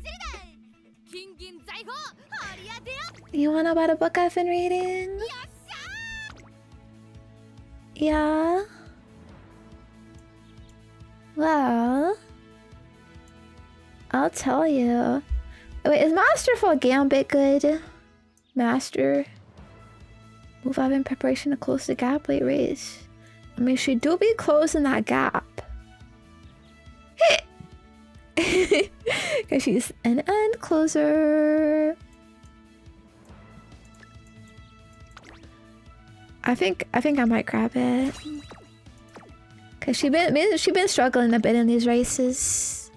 Getting first. But right, so the first book I'm gonna be telling you about is called The Handmaid's Tale.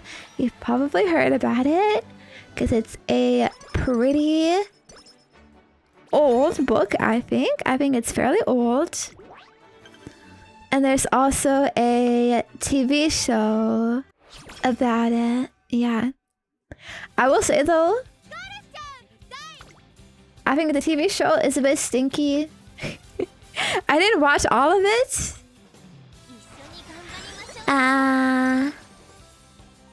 But I'm like, how do they stretch this like 300-page book into a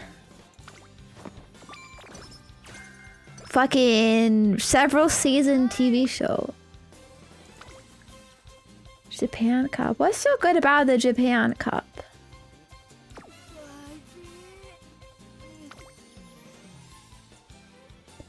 Pages into a show. Yeah, I mean, one season would be like understandable. I don't know how they fucking squeeze it out though to to several multi-seasons. Okay, to be honest, I don't know what Triple Crown means. Like, I've heard of that before, but frick if I know. I just fucking unga bunga, let's go. Oh, we win those. Easy, so easy. Sometimes I just use the book for the setting, like Dexter. Dexter's based on a book. I see. That's curious though, Dan, because this book, The Handmaid's Tale, it's a very like specific story.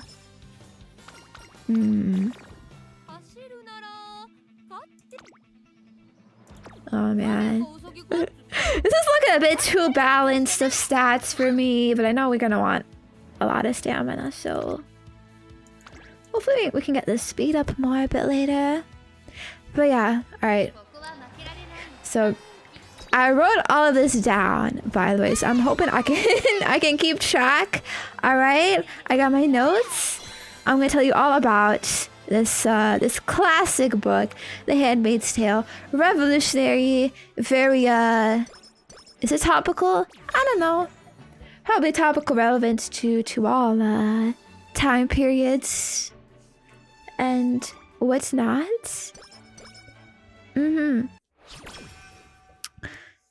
So I don't actually know like what period of time it takes place in, to be honest. I think it's just kind of like a vague feature, you know what I mean? I'm guessing like 2000s or something. I don't actually know when it was written either, so but I know it's like semi-old, like it's at least the 90s or whatever. But it's set in this dystopian alternate universe future. And it's like it's not too different than our timeline. But the key difference is that in this timeline, there's this like I guess terrorist organization. I forget what they're called. Something like the eyes or something. So they're somehow related to like the eyes and the ba. You know, the agents are called eyes or whatever. But they take over America. And how they do this is I think they like storm the Capitol or something and like kill the president and like boom, we president now, or like some shit like that. Something like that. I kind of forget the details, to be honest. It doesn't really matter. I just know though that their rise to power also wasn't exactly like immediate. You know, there was a little bit of like progression, like slowly, like a build up to it, you know, like I guess to get people used to it, right? So it's not just like such a sudden shock. But I think they do though take eventually, like their final move is like, we taking over the Capitol, all right, and get rid of the president. And then another aspect of this world is that women are having more biological issues giving birth or something. I know in the show, actually, because I watched a few episodes of the show like quite a while ago, actually. But I remember like I dropped it like after a little bit because I know I got bored, or I figured like this is like kind of bleh or whatever. Getting kind of weird. So I think in the show they explain it like that it's because of like nuclear stuff, I don't know, radiation, power plants, shit, plastic in our food, stuff like that, that like fertility rates like go way down and people like have a lot of issues conceiving anymore. And that is kind of like a typical issue that like people like are living with in the US, at least, that it's just a lot harder to have kids. Basically, they aren't too like explicit about it in the book, but they kind of like hint at it more subtly. Whereas I think in the show they kind of fucking hit you over it on the head in the first episode, like boom, yeah, chemical spill or whatever, shit like that. The show we're talking about right now, The Handmaid's Tale. Is it handmaid or handmaiden? I actually forget. But I'm mostly talking about the book because the book I finished reading. and this is like the original source material. So this is the backdrop. So when this terrorist organization takes over, they sort of turn America back into like the 1800s style of living, you know, like very old fashioned, very conservative, but to a very extreme point. All right. Of course, it wasn't an immediate change. This is all like a gradual, like law changes, rule changes or whatever. Like, no, they're taking out some fucking freedoms or whatever in the Constitution and whatnot. It's like, yeah, okay, whatever. Here and there, it's not so bad. But, you know, they start taking away like the bank accounts of women. Women can't own like money anymore in bank accounts. It goes to their like closest male relative of kin or whatever. They take away like the jobs from women. They can't work jobs anymore. You know, they can't buy things with stuff. It is essentially like the boiling frog method of like the people like living there. Like that's why they didn't like revolt against all these changes, because it was very like slow, like one at a time. And they also meanwhile like put out this propaganda of like, it's for the better, you know, yeah, just rely on your husband or whatever, or on your like male relatives, you know, like, you know, they should be the ones handling this or whatever, you know what I mean? And then there's all this restriction on like couples, you know, like if you're a married couple, you're fine, but like, oh, if you're not married, it's bad. You know, if you're gay, it's bad, you know, and and by bad, I mean, they send you off to fucking concentration camps. Yeah. But then it becomes of like, oh, it's also bad if you're married, but were divorced in the past. Also bad if you're divorced right now. You know, because they're like, it's like mega fucking Christian values or whatever. And so the main character of this story is she's married and she has a kid, but the guy she's married to is a divorcee. Like he divorced his previous wife and then like they got together. So that's why they start actually having some issues. Man, all of my options here are fucking garbage, by the way. Okay, let's just go with, I guess, train that up a bit more. And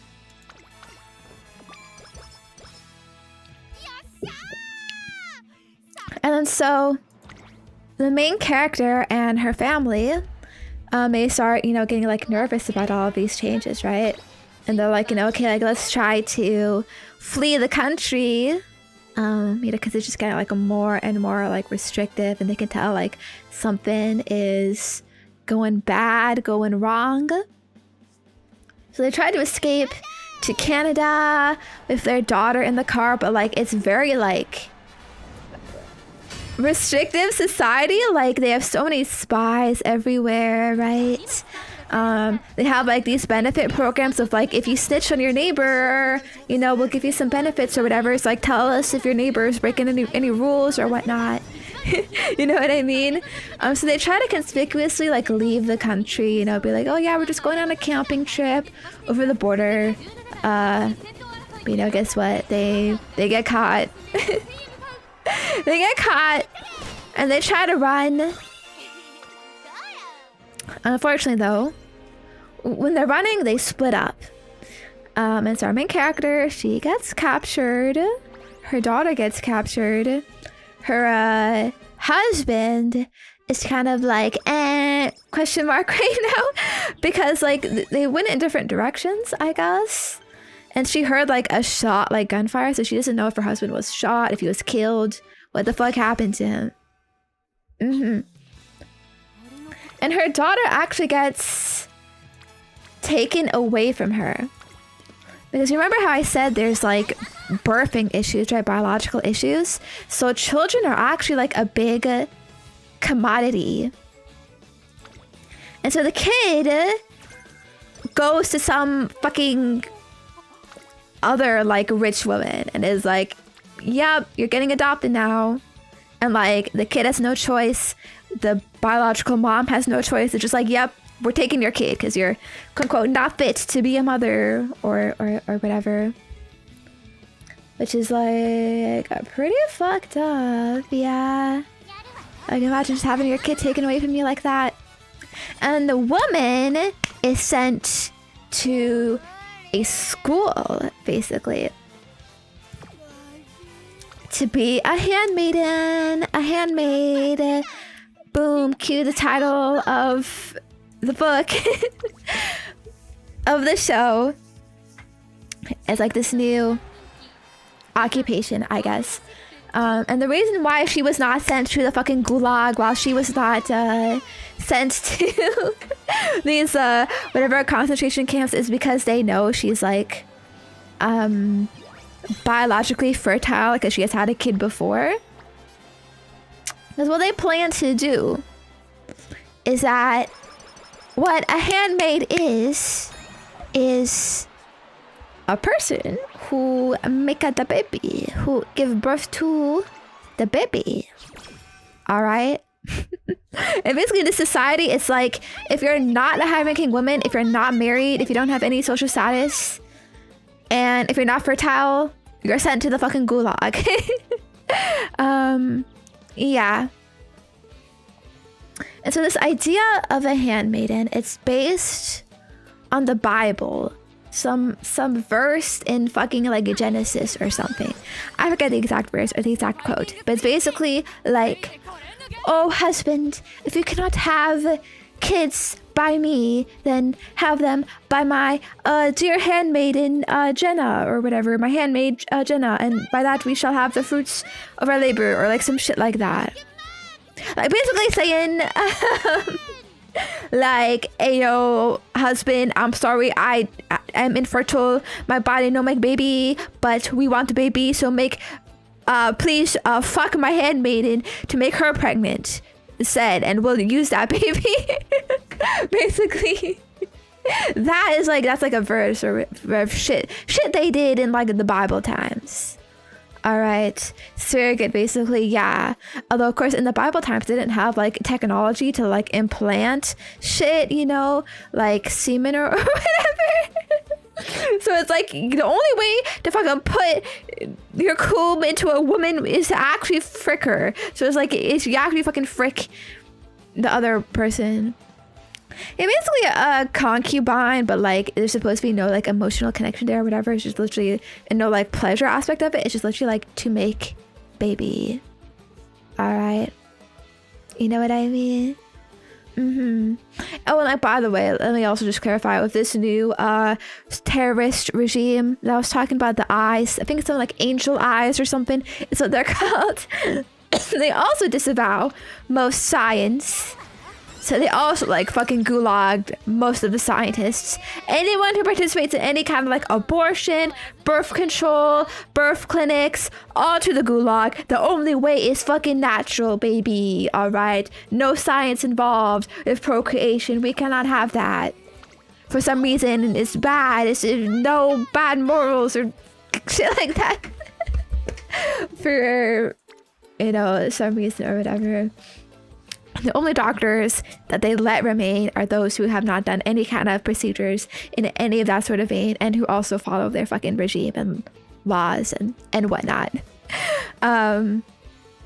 Because like, yeah, you would think, well, basically the role of these handmaidens, as I kind of alluded to with that Bible quote, is they are meant to live in the house of people and be provided to families who are struggling to conceive and to give birth, and they will be the fucking baby factory, the fucking egg incubator for the husband to and to make up the baby. All right. And again, you can think, of course, of like, if this couple is infertile, they could do other options. You know, they could, you know, the husband doesn't have to fricka the handmaiden. Like, they could just fucking use the cum. But like, ooh, no science is bad for some reason. So they don't do that. No fertility treatments, anything like that. You know, nope, it gotta be like this. Just like the Bible. Baby. But yeah.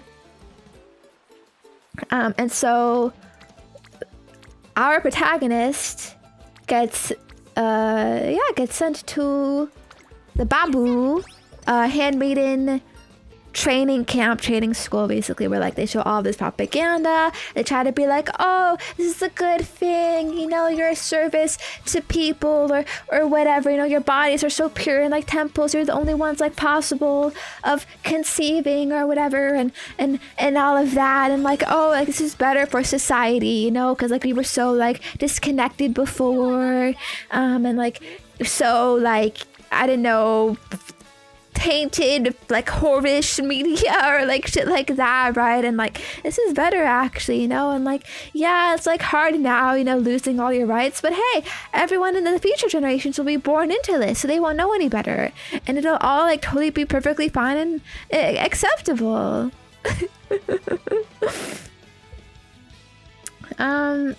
Yeah, that's kind of like their logic of what they're saying. So in these camps, like they're fed all this propaganda, and then like they try to like instill in them like perfect like manners and whatnot, you know, because like they're supposed to be like invisible, you know, you don't speak or whatever, you don't have any fucking personality or like will or whatever, like usually like you just stand there to fucking like make babu, all right? They teach them all of these like exercises to like make it more likely, you know, to conceive and to help giving birth, you know, all of that, you know, like clenching their legs and, you know, and stuff like that, like tightening up, you know, to like get the babu, you know. And so our girl gets assigned to a household, and this household is, oh, thank you, Xion, for the gifted members. Hello. Mwah. I appreciate it. Hello. Yeah. Why am all my options garble? This sounds like a cult. I mean, it basically is, yeah. Government enforced cult.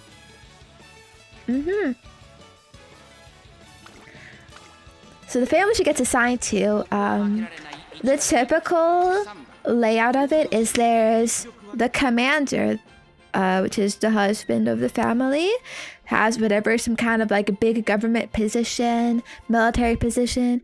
Oh yeah, by the way, at this point, like they're in a war.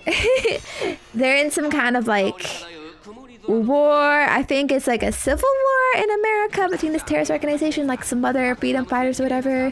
It's not very much elaborated like what this war is, who they're fighting, you know, any of that stuff. It's just vaguely in the background, like that we know like there's some fight going on and like we're totally winning it. But it's like the protagonist speculates that all of like the news they hear is all just like fake propaganda anyways, because they don't have access to any technology or stuff. I mean, if you couldn't tell, well, yeah, they lose all of their possessions. They don't have anything anymore. They don't have access to any kind of news or whatever. All right, so it's literally just like whatever they're told by people. They just have to believe that. There's like no alternative.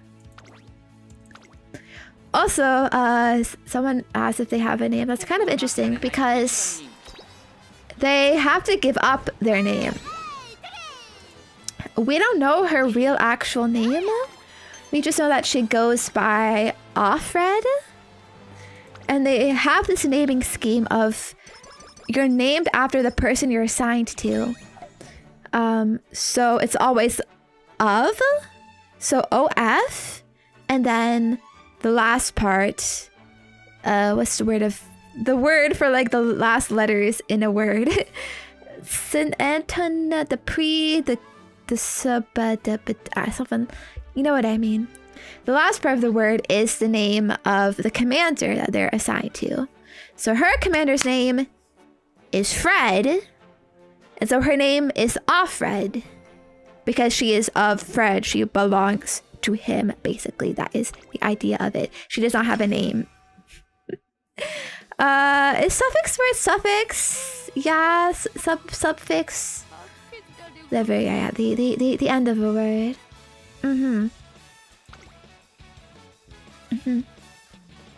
Yeah, so there's the commander. You live with the wife of the commander. And then they have servants. And they live in this big house. And for the servants, there's one dude servant. And like, you might actually think, little aside on the dudes. Wow, base society?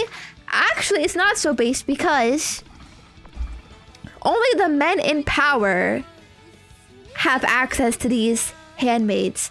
In this shit, like, you need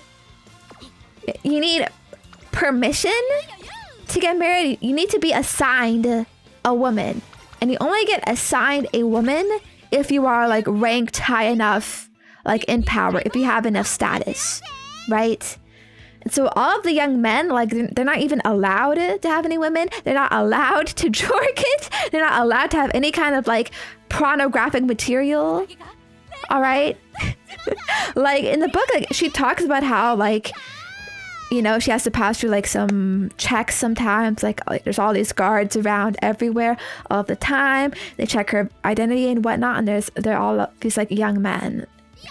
And she's like, you know, I make sure to like bend it down in a way to show off my ass, and like I hope that fucking guy, like, you know, gets bonded by that and you know, gets off to it. You know, he's not fucking allowed, you know, to do shit or whatever, you know.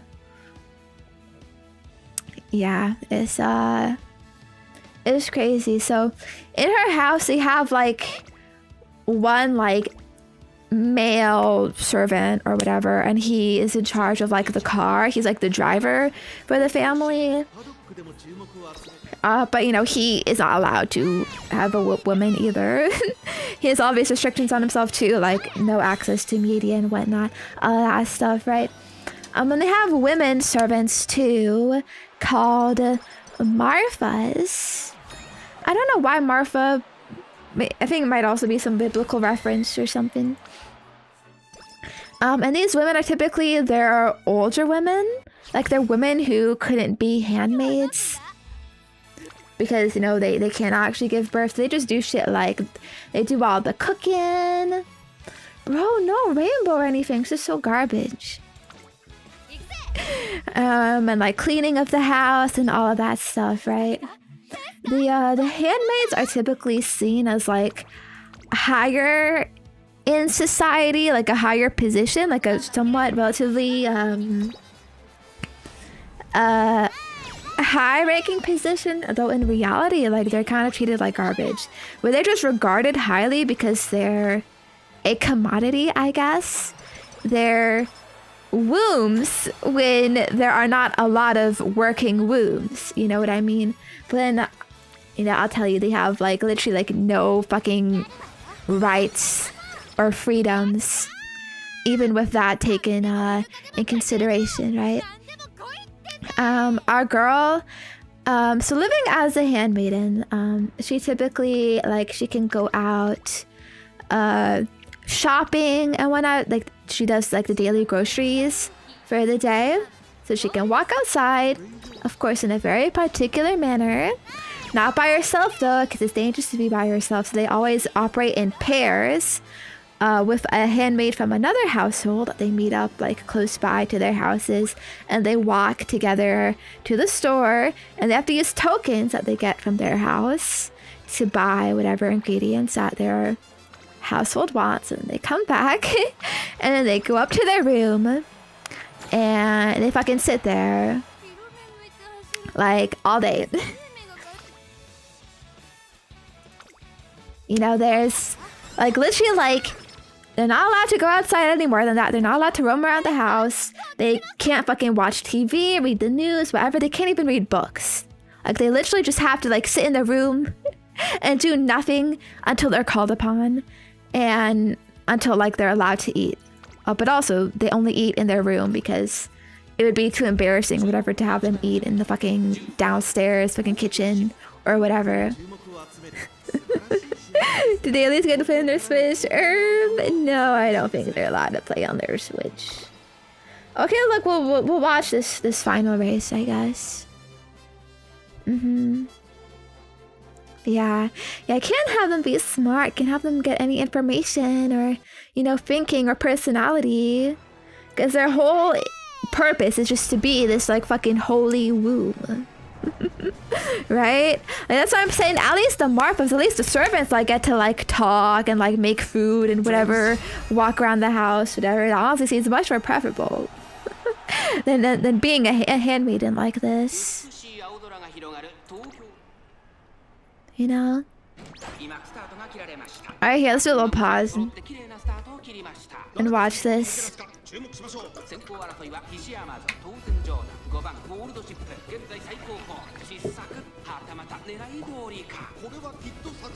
Ooh. It's okay. She's an end closer. She's gonna close the black gap. Zenya, alright, come on. So cute. I love that emote. Ooh, 9th already?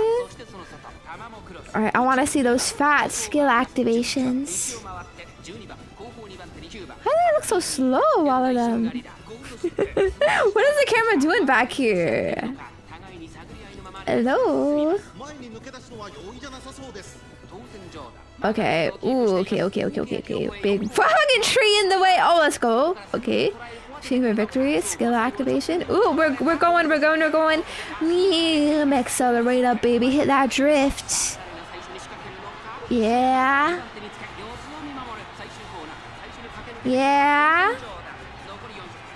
Oh, we are so fast. No other skills? Yeah, we don't even need skills. We just win these. Pure fucking stats. Pure fucking diff.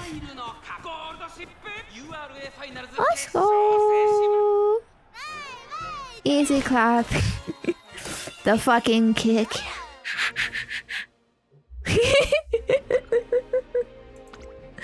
Yay! Okay, now we get to buy skills. It's shopping time! Yay! Yes, girlies! Big shopping haul of skills incoming. So, hold on. Bing.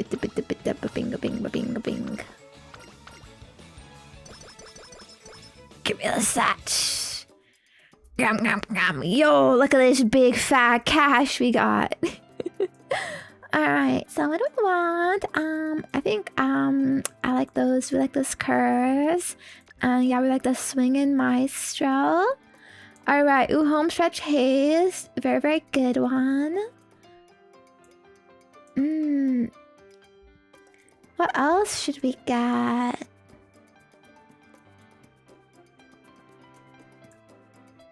Uma Stan, maybe, because we're always going to be close to Umas, right? Ooh, is Flipstream good? I don't actually know the skill meta. I just pick like whatever sounds good and that I have discounts on. I don't actually know. This one's actually discounted quite a bit. Might be worth getting. Is positioning good? Bum bum bum. Bum bum. Bum bum. And I'll grab this. It's off. Is this good? I don't know if this is a stamina debuff, but it's some kind of debuff. Bum bum bum.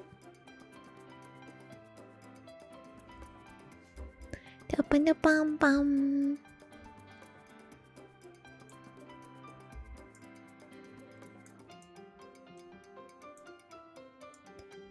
Let us examine. I know some of these these blue skills. Some of them are really bad, but some of them are quite good.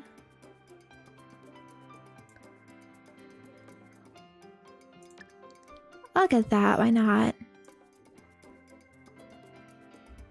We got a good deal on it. I think this should be good. We're gonna be passing a lot of runners because of our end closer. I know how good like field of view is. If we can afford like one more. I could get this slipstream. What do you mean it's good? No stam. I have 700 stamina. And I have and I have swinging maestro. Do I need more recovery skills than that? I think that's pretty solid. Distribution. No? Bum, bum, bum, bum, bum. Hey, you need 1K for PvP long? Really? I didn't know it's that much. What? We have this condition? The fuck did it do for me though?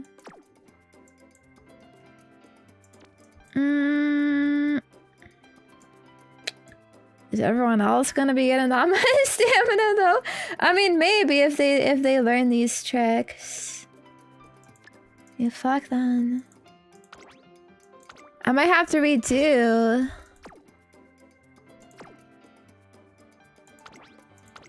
For that. Ooh,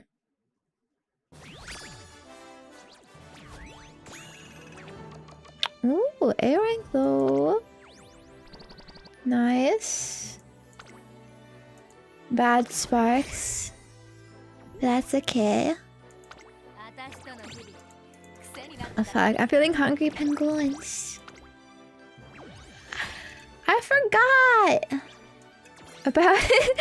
Well, snack breaks, huh?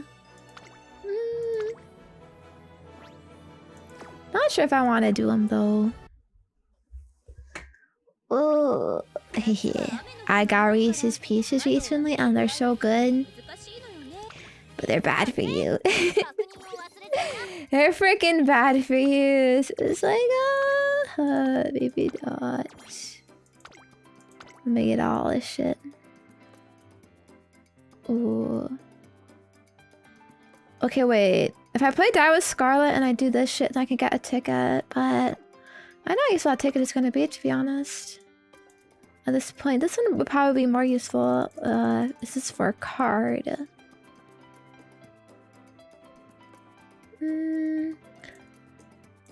I mean, it's actually all stuff, you know, daily race. And daily race, team child accumulation. Could do that easily, I guess. You could also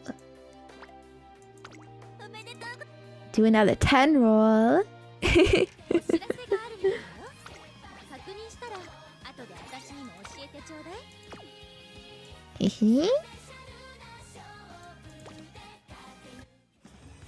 What we thinking? More cards or more Umas? You can hope for the Agnes Tachyon. I don't know. I mean, our Umas should be like hypothetically okay, I guess. Ah, fuck. This would help more, I think.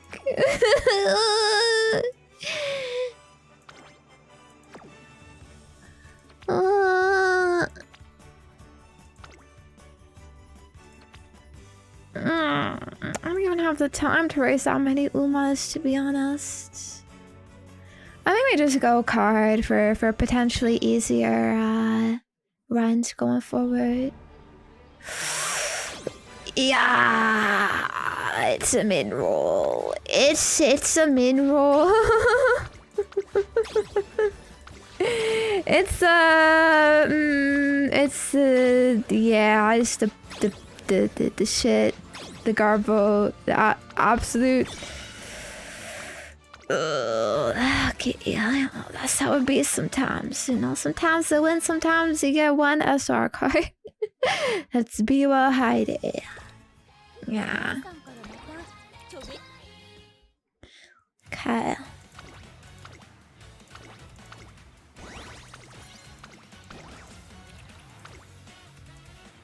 Okay, so like, where are we at right now? Our Bakushin is okay, I think. Actually, I think our Elkoner Pastas may be good enough, at least for now. Mile, I could just cope with vodka. Medium.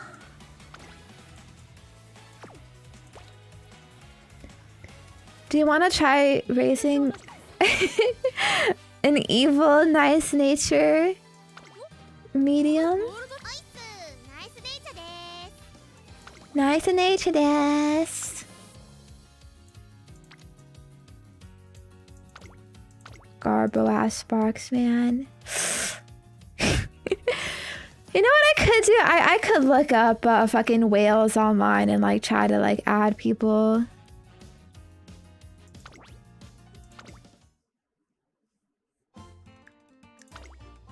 It's gonna be a bit annoying though. ID search. Or ooh, I can try to grab from the. Nah, this is shit actually. Ooh, actually, here we go. Never mind! That Uma's garbage!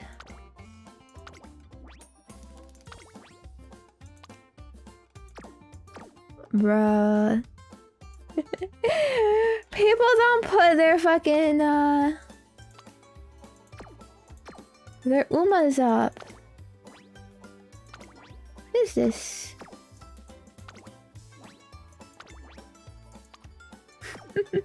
What are people doing?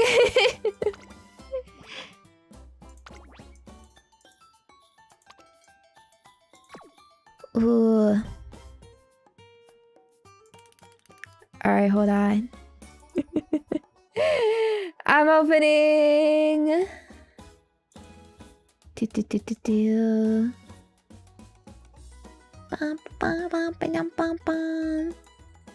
Database. I'm hacking in. It's kind of crazy. Like everyone's ideas are just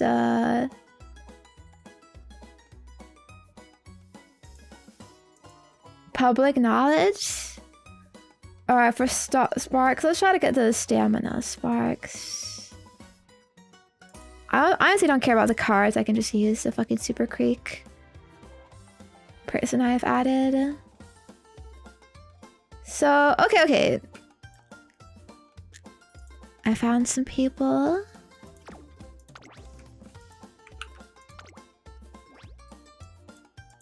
Look at this. Yeah, that's a good horse. That's a good fucking horse.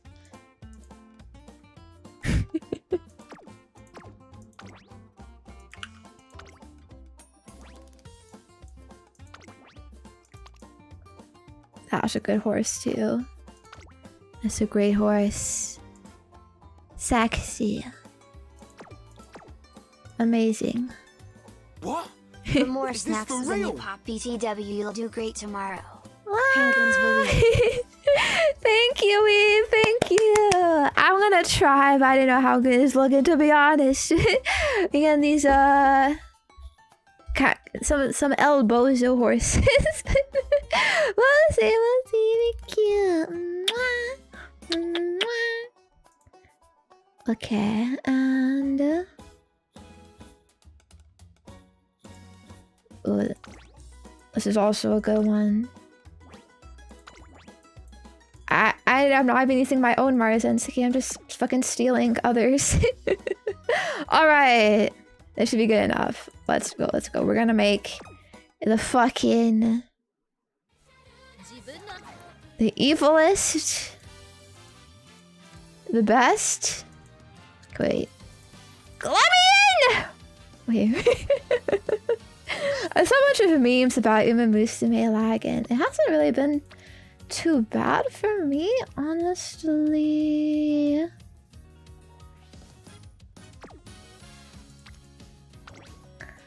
Let me see. This one also has some Marzinski parents. I think this might be better. This one has medium sparks, which could be good for us. Do you guys play on your phone? I actually feel like on the phone it's a bit faster. I find like it's actually low-key like pretty nice to play on the phone, you know? Like instead of like doom scrolling or whatever. Oh no, my daily boros! My daily boros! What am I gonna do? Let me run out of the daily boros. Oh heck. But yeah. You know, like I found like honestly, even like in my normal life, like when I'm just like eating food or whatever, feels much nicer. Much nicer to just play Umamusume than fucking go on Twitter or whatever. And yeah, I can also play it while traveling or whatever. Stuck in offices, waiting and whatnot. Alright, she has debuffs, so that's good. I think we're gonna want here...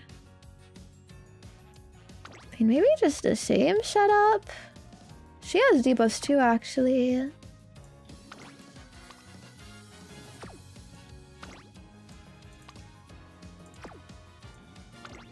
Yeah, actually, I think this might be good. We could just roll with it. Roll with it, roll with it.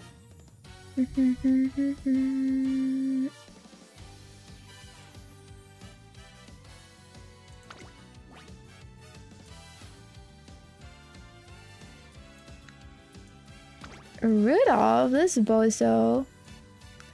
Oh, she does have a lot of debuffs. That's so poverty, though.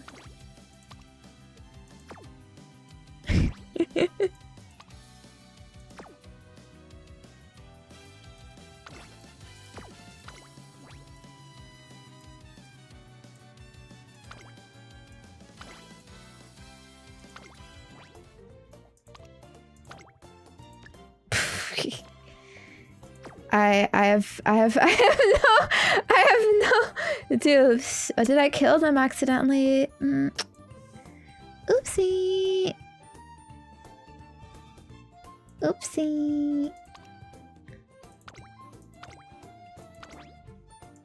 Fucking level 20. Oh. Oh. Whatever. She ain't doing much anyways. Or look at this fucking Chongus team. Okay, you know what? I think maybe take her instead.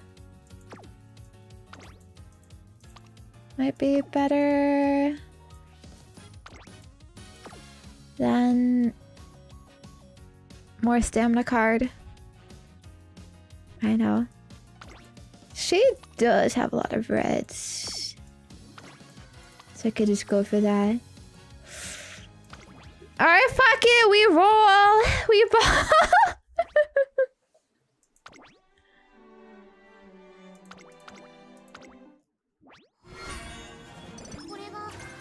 Chungus Uma right here.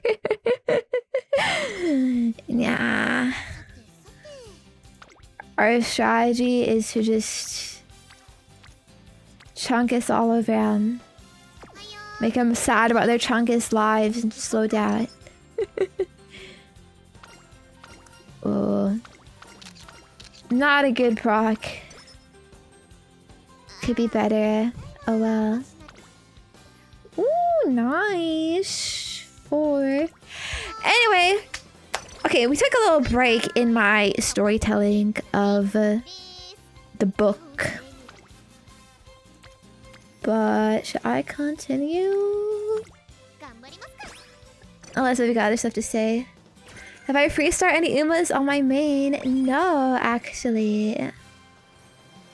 I've not like touched star levels because I know like it's not efficient to do it right now. Another quadruple! Dang! But yeah, I feel it's better to slowly like raise them up over time by naturally getting the star pieces than like forcibly buying it of the statues, you know what I mean? Because I'm just gonna like waste the statues and whatnot. Should I get a snack? I'll be fine actually, don't worry about it. I recently got actually these protein chips for a snack. Cause I like chips, I will admit. You know, I'm just a girly. What can I say? I love to eat hot chip. But I know like they're not good for you, you know? In a lot of ways, not very filling and whatnot. And so protein chips, like, they're just objectively like better for you, more healthy. They got that protein in them, and they also like they're much more filling. Like honestly, one bag of those, I struggle to even finish it before I feel like this is too much, and like I'm getting too full. But like to be honest, like ooh fuck, the skill points or the quadruple friendship stack number go up. I think I go for the quadruple. I think I go for the quad. Yeah, we could get an explanation point later and whatnot, but yeah, we got a friendship max at the beginning. But yeah. But the protein chips, they're kind of ass, to be honest. Like, they're not that bad, but they definitely taste a bit off, you know? Like, they're taking out that MSG. It's like, okay, whatever, get you're healthy, but like, you're taking out all the shit that makes it actually taste good. And it just kind of tastes weird, you know? So, I don't know. I don't actually like having it too too often, those chips. They are filling, you know, at least, which is a big thing for me because I get hungry really easily, and it's honestly annoying to be like, oh, I gotta eat, you know, I gotta eat again. The texture of the ones I have actually aren't that bad. They're not that bad, but it's more of like the flavor is like tastes, I don't know, a little fucking like coppery or something, you know, like, you know, like I'm eating fucking yeah, this isn't sweet or salty, you know what I mean? But yeah. I try to like cope myself in that it's good because, you know, I already fucking paid for it, fucking bought it. I don't exactly want to let it go to waste. Yeah, definitely taking my time with consuming those. Ooh, I hear exclamation points. But guts is garbage. Now fuck it. I'm not learning you yet, girl. We'll get to you later. Anyways. Oh god, the fucking tummy rumble. Is that me or the game?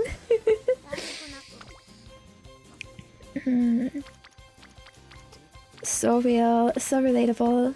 Yeah, I want to continue my story about the book I've been reading, The Handmaid's Tale, after our little intermission.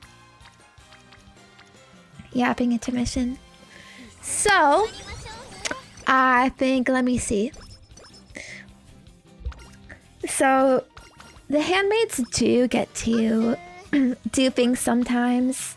They have a bit of high status. One thing they do is that in any kind of like ceremony, they're like sequestered off and like sanctioned off. In like a different part of like whatever stadium they're in and whatnot.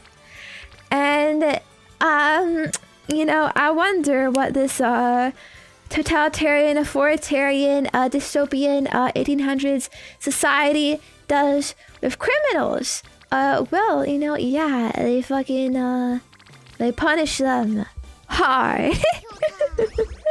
So normal quote unquote criminals, and this could just mean people that they caught, people that broke the rules or whatever.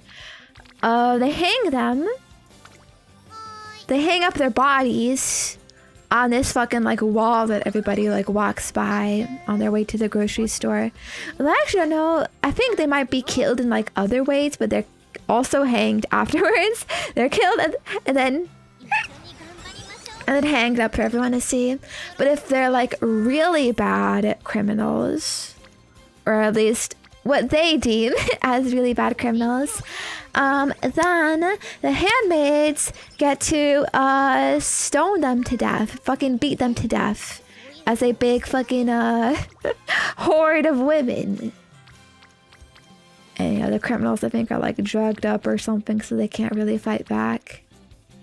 So fucking crazy.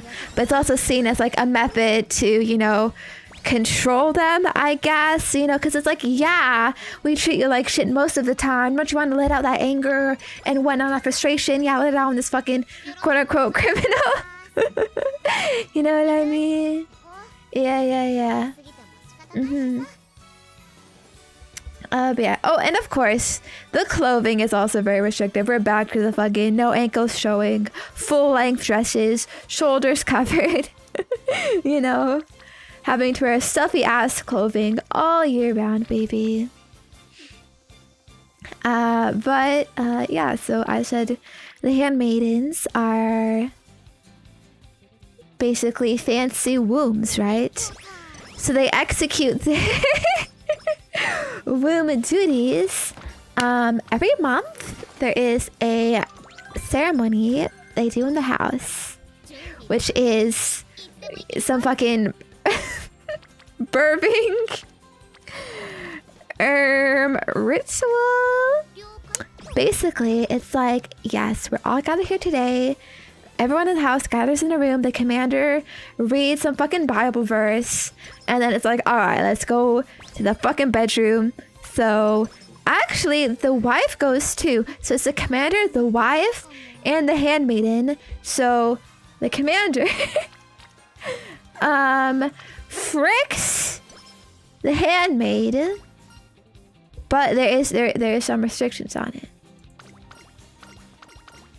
All right, so missionary only. No speaking allowed from like any party. And the wife is there to sort of like enforce that.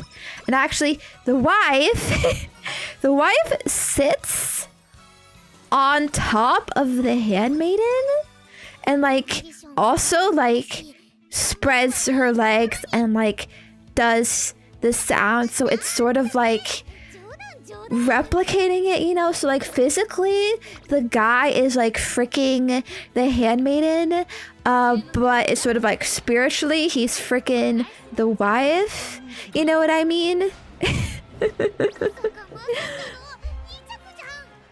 Oh, fucking second. That's garbage, bro. Glow Factory. But yeah. It's not a smut book, okay? It's not anything like that. They just talk about this like fucking sex ritual or whatever. It's kind of like in Midsommar, but like literally like the wife is like sitting like on top, like above the handmaiden. So it's like the guy basically like he's freaking her, right? But what he sees is like mostly the wife, because the wife's like on top and the handmaiden is below. Like the handmaiden is basically just like a fucking hole. And the wife is like acting as if like she is the one having sex, like going like, you know, like and yeah, and like also spreading their legs like in the same thing, because I guess the idea, their propaganda is like, you know, you gotta like link up, you know, the women, they gotta like link up and like sync up, you know, to have the babu, the bebe, you know.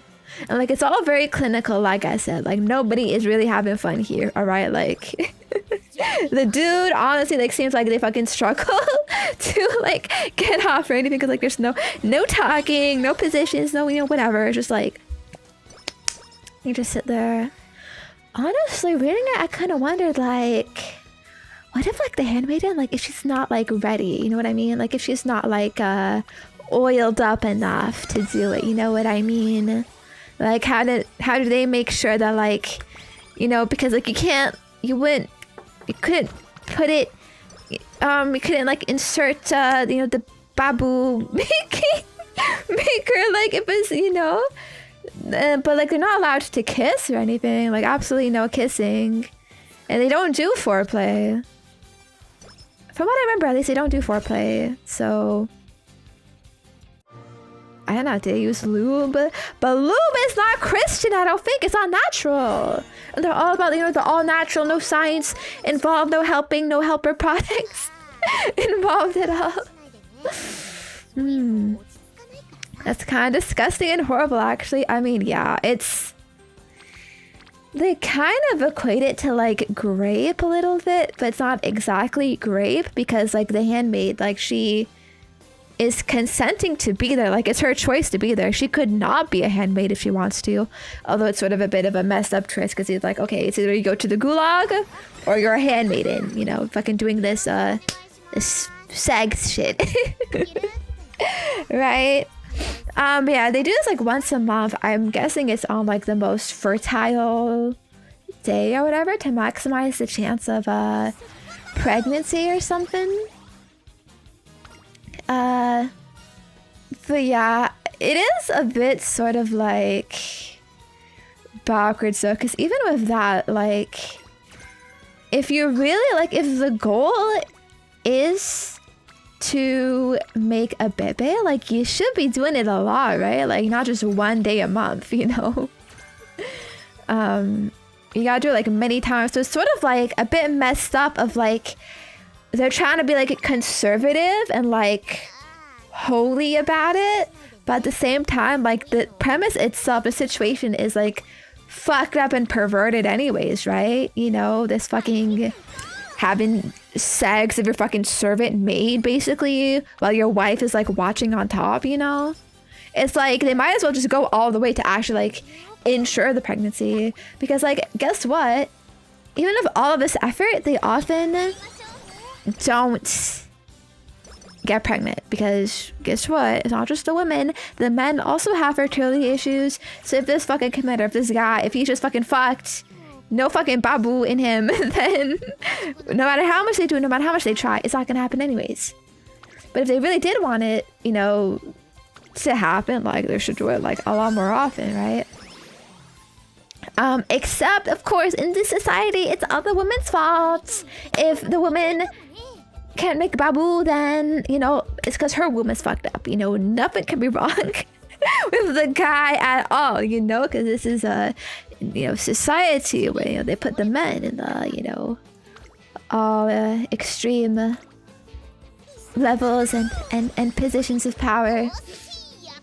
And then there's even like they send the handmaids to like doctors every month, I think, to like check their fertility and stuff and like make sure you can still make babu, or else you're sent to the gulag. And then also sometimes it's even like there's all these like back door deals happening. Okay, because like these families like that have the handmaidens, they want the kids, right? Like that's all they want. They want the fucking babu. They don't care. But like it can be hard to make the babu because like a lot of these commanders, the fucking like old ass Oji-sans that are fucking like infertile anyways. But if a handmaid like does not make a babu for a long time, then it starts being like, sus on them, and they're like, you're kind of fucking garbage, aren't you? We're gonna send you to the gulag, basically. So a lot of the handmaids, like they just want to get pregnant, like just to maintain their position so they don't get like fucked over and sent to the gulag, right? And actually, by the way, what happens like if you give birth enough times, you get to become a teacher, an aunt, to teach the next generation of handmaidens. So you kind of like secure your position in society too with that way.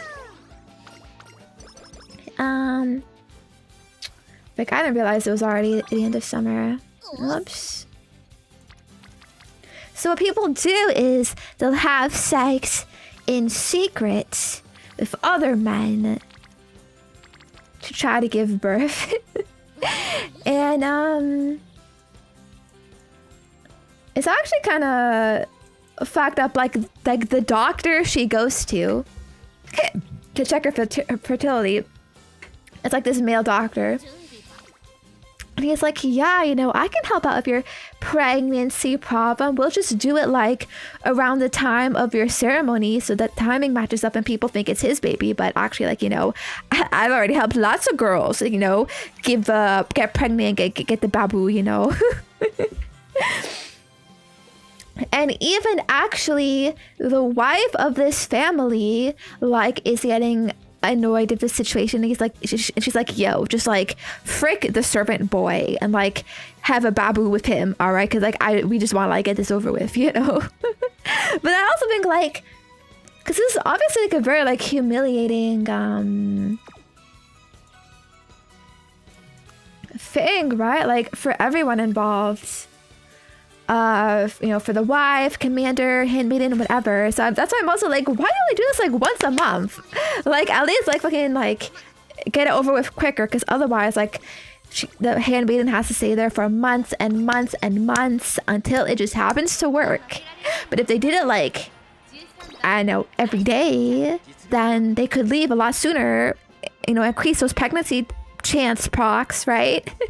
And then we have to stay around for so long and the wives wouldn't be so pissed off at them. Well, at least they'd be pissed off for less time. You know what I mean? Yeah. Actually, I've heard about that similar thing happening in real life fertility clinics. Like doctors using like their own semen for like in vitro fertilization, you know, for couples who are trying to get pregnant and are struggling, you know. And I saw like there's this case of like this one doctor who sired like fucking 30 plus kids or something that way. But like they got like arrested for it or something because it is kind of pretty freaking illegal and malpractice and whatnot. You know what I mean?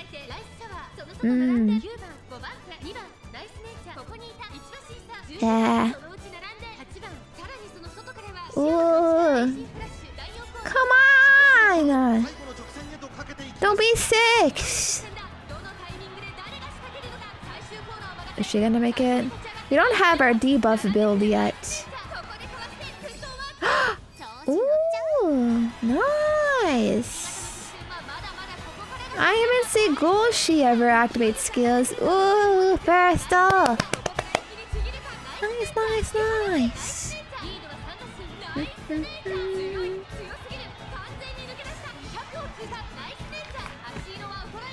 Using it for control? Yeah, makes sense. Yeah, how like they say the whole purpose of this is to get pregnant, make babies, but it's very inefficient. It's also kind of sad actually because a lot of the babies end up being fucked up too. Because let's say you do happen to be successful and actually get pregnant in this family, they'll treat you well, but they'll only treat you well until you give birth, and then you're kicked out. All right, bye. You've served your purpose. You don't even get to like touch, feel, be with the kid you fucking gave birth to at all. Oh, triple rainbow. Man, 25%.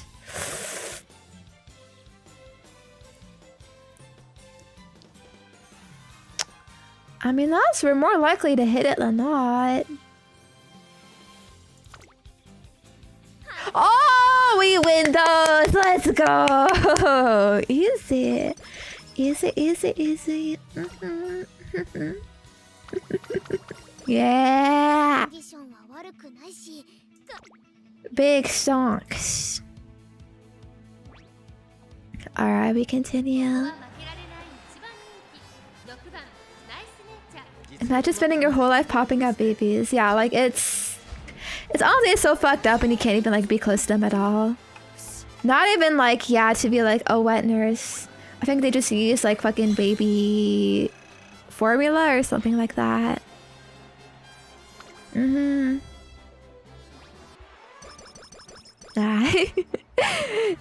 Google babies for them. So sad. But also, apparently a lot of the babies end up like fucked up too, like with fucking deformities. Or they die really early. Because the mutation because of all the chemicals, like the same reason why it's hard to give birth.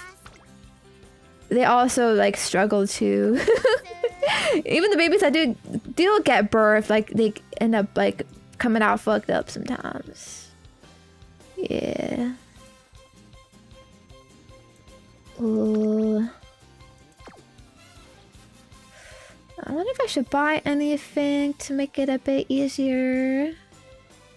This might be good. Tail held high. Oh, I forgot horses have tails. Yeah. These kind of skills, right? If we get a lot of those, it could be good. Yeah. And then if you give birth to a kid that's fucked up, it's also like you get looked down upon for that, you know, and like your position lowered in society. You also have a chance of getting sent to the gulag, you know, especially if it happens multiple times, you know. Splack it up. So anyways, like that is the society we are living in right now. So it's like, okay, like how do we cope? How do we get by? What happens? You know, does it ever get better? Well, I don't know. The sort of, I guess, turning point in the plot here. Ooh. Nice. I mean, it's only double rainbow, but there's a lot of people there. So the commander that our girl lives with starts asking for her after hours, you know. Ooh, hey girl, I request you to come to my room at night, you know. She can't say no because, like, you remember, she has no personality or will of her own anymore. She just listens to her masters, basically. So, but it's also like a very like bad if she got caught doing that. Like the wife would be pissed off. Like basically, if she got caught, the commander couldn't defend her. It's all like, you know, if the wife wants you out, then you're out. You know what I mean? So it's kind of like fucked up. Like the guy is asking her to do that, but if she gets caught, then it's all on her. You know, husband just gets off, fucking scot-free. That's our society, man. But yeah, so they meet up in his like office. You might think it's like sexy time, but it's not actually sexy time. He asks for like really like weird, benign shit. Like playing Scrabble or whatever. He gives her like banned magazines and just watches her flip through them. You know? He gives her like little gifts, trinkets that she's not allowed to have. Like for example, like the fucking degradation goes so hard that like she is not even allowed to have lotion. Alright? You know? And her skin just like, you know, naturally gets dry, I guess, doing like, you know, all the shit, you know, she has to do, all her duties, whatever, going out, all of that, taking baths and whatnot. They also have to be bathed by like the servants, they're not allowed to bath by themselves.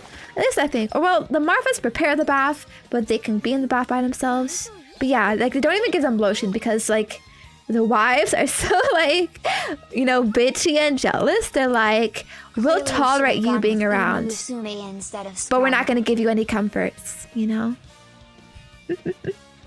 Clearly should have gone with Umamusume instead of Scrabble. Yo. Not too bad Umamusume wasn't invented yet. It's banned. Whoa. I guess magazines were also banned. Thank you, Miko, for the time's up. Oh, hello. Good to see you. But yeah, they're allowed to bath like before the sex ceremony because, you know, I guess trying to be clean and whatnot. I think our stats are a bit chonkish, by the way. I'm not really getting skill hints, which we want. Oh man, all those early skill hints I missed. I'm kind of regretting now. Because I need those debuff skills. What's even the point of getting this fucking, this chungus low star card? They're not even giving me their skills. What am I supposed to do about that? We need a rest. We're too low. Low energy. Oh, bro. It's so ass. Wait, we have a condition? I didn't fucking realize it. Ooh, wait, never mind. Easy, we cured it. I totally meant to do that. Okay, I'll take the skill hint here. We're gonna need it. But yeah. Let me consult my notes a bit. Okay, yeah. So the commander, yeah, he's meeting up with her at night, giving her some banned items or whatever, letting her use some lotion, playing Scrabble and whatnot. And sort of like, you know, what is this guy doing? What is his plan? Well, one day, he's like, hey girl, we're going out. So he sneaks her outside. And you know, normally, of course, she's not allowed to go outside. Even with him. You know, because handmaidens, like, they're not allowed to be anywhere else. So he's like, I'll give you a disguise. He, like, dresses her up in, like, this costume. She wears the wife's coat. Basically pretends to be his wife. So he gets in the car. They go out. They're driving. And where do they drive to? They drive to the club. A special club, basically, in a hotel. So now all of the clubs are like basically like black market, like underground shit. They're not officially allowed to exist. But, you know, as they say, the oldest profession is indeed still going strong. In this era, in this time, there's still a demand and market for it. And yeah, this little club is basically all of the commanders who are unsatisfied with their lives, you know, with their wife. They can come here and they can do the humana with women here. And they're all dressed up in like a salvaged outfits. Because actually a lot of like clothes and books were burned when this terrorist organization group took power, you know. They sort of, you know, get rid of all the bad shit, you know, whatever. But the baba is bad for you. You know what I mean, right? But still like some leftover like fucking sexy outfits or whatever like they wear. And whatnot. And so the commander like brings her here like dressed up like that basically, and basically acts like she's like some super like high level escort, shows him off to his friends and whatnot. And then, you know, that they go to a bedroom and he you know, basically forces himself on her, I guess, and like, you know, tries to be more sexy about it, because like normally like they only do it during the ceremony, like every month, right? But yeah, it's kind of really cringe, but whatever. She's like, I'll just put up with it. They go home, but then eventually the wife finds out because she sees on her coat that this girl used to sneak out in, there was some like a smudge like lipstick or whatever. She figures out like, oh, someone else used this, but connect the dots. Honestly, it's kind of implied this guy would do it, this sort of routine with like the previous handmaidens they had, you know, and that he basically just sees her as like a toy to have fun with, whatever, right? And you know, if he gets caught, whatever, just like move on to the next handmaiden girl, whatever that he gets sent, right?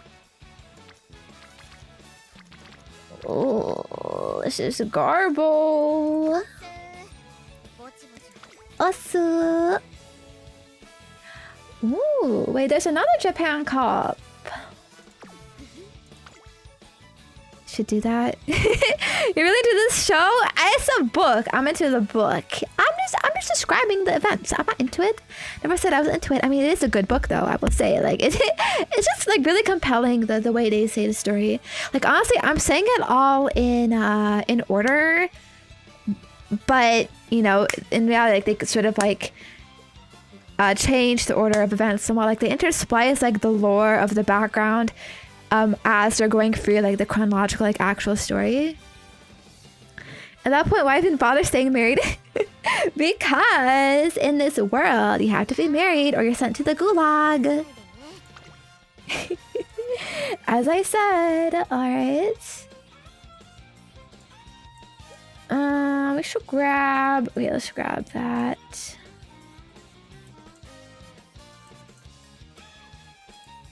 Let's grab Swingin' Maestro. Just do that for now. But yeah. Honestly, both the husband and the wife are in it for status.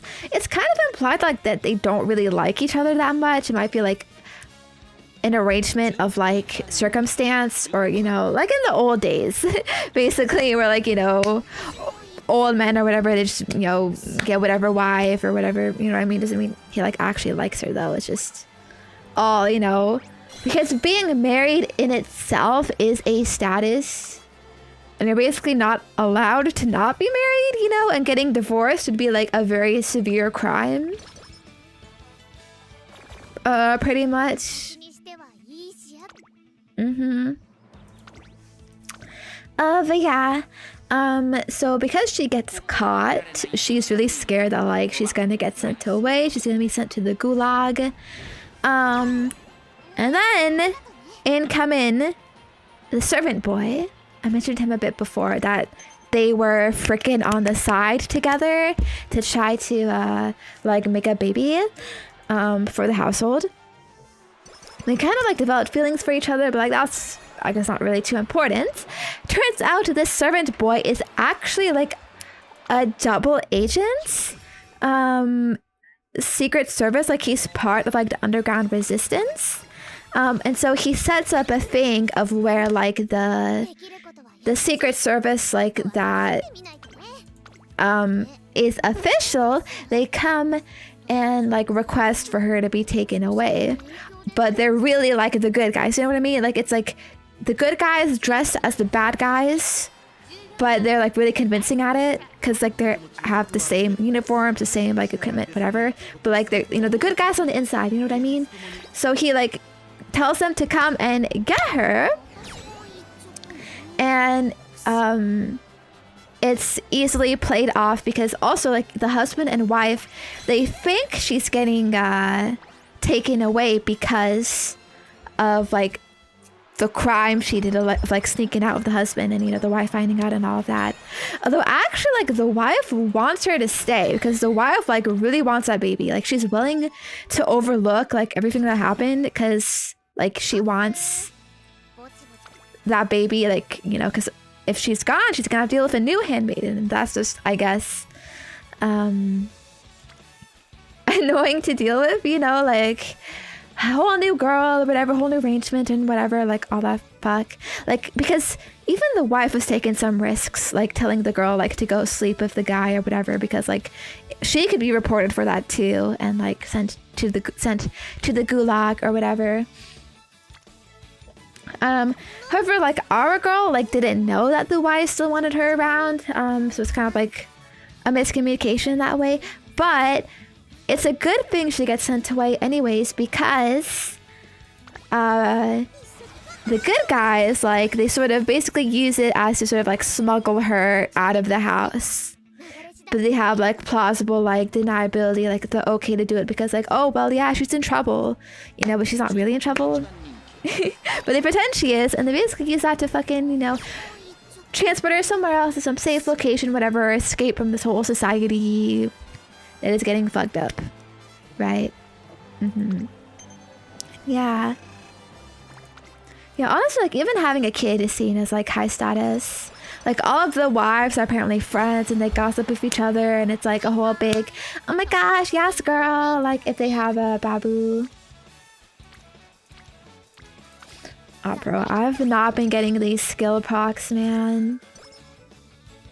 It's so over. Maybe. Yeah, basically like an Underground Railroad moment. But then the thing is, Penguins, the story just ends there. And like, we don't really see what happens to her after that. We don't know, like, did she actually escape? Did she reunite with her family? Because remember, her daughter got taken.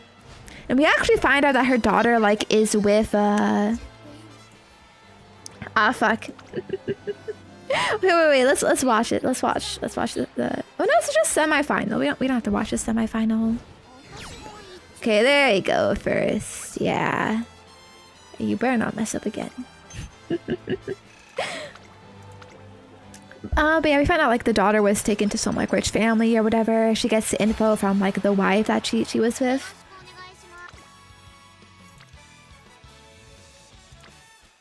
Oh, I guess I go for this, but it's not the skill hint that I want. But we also don't know like if her husband is alive, where he is, whatever, whatnot.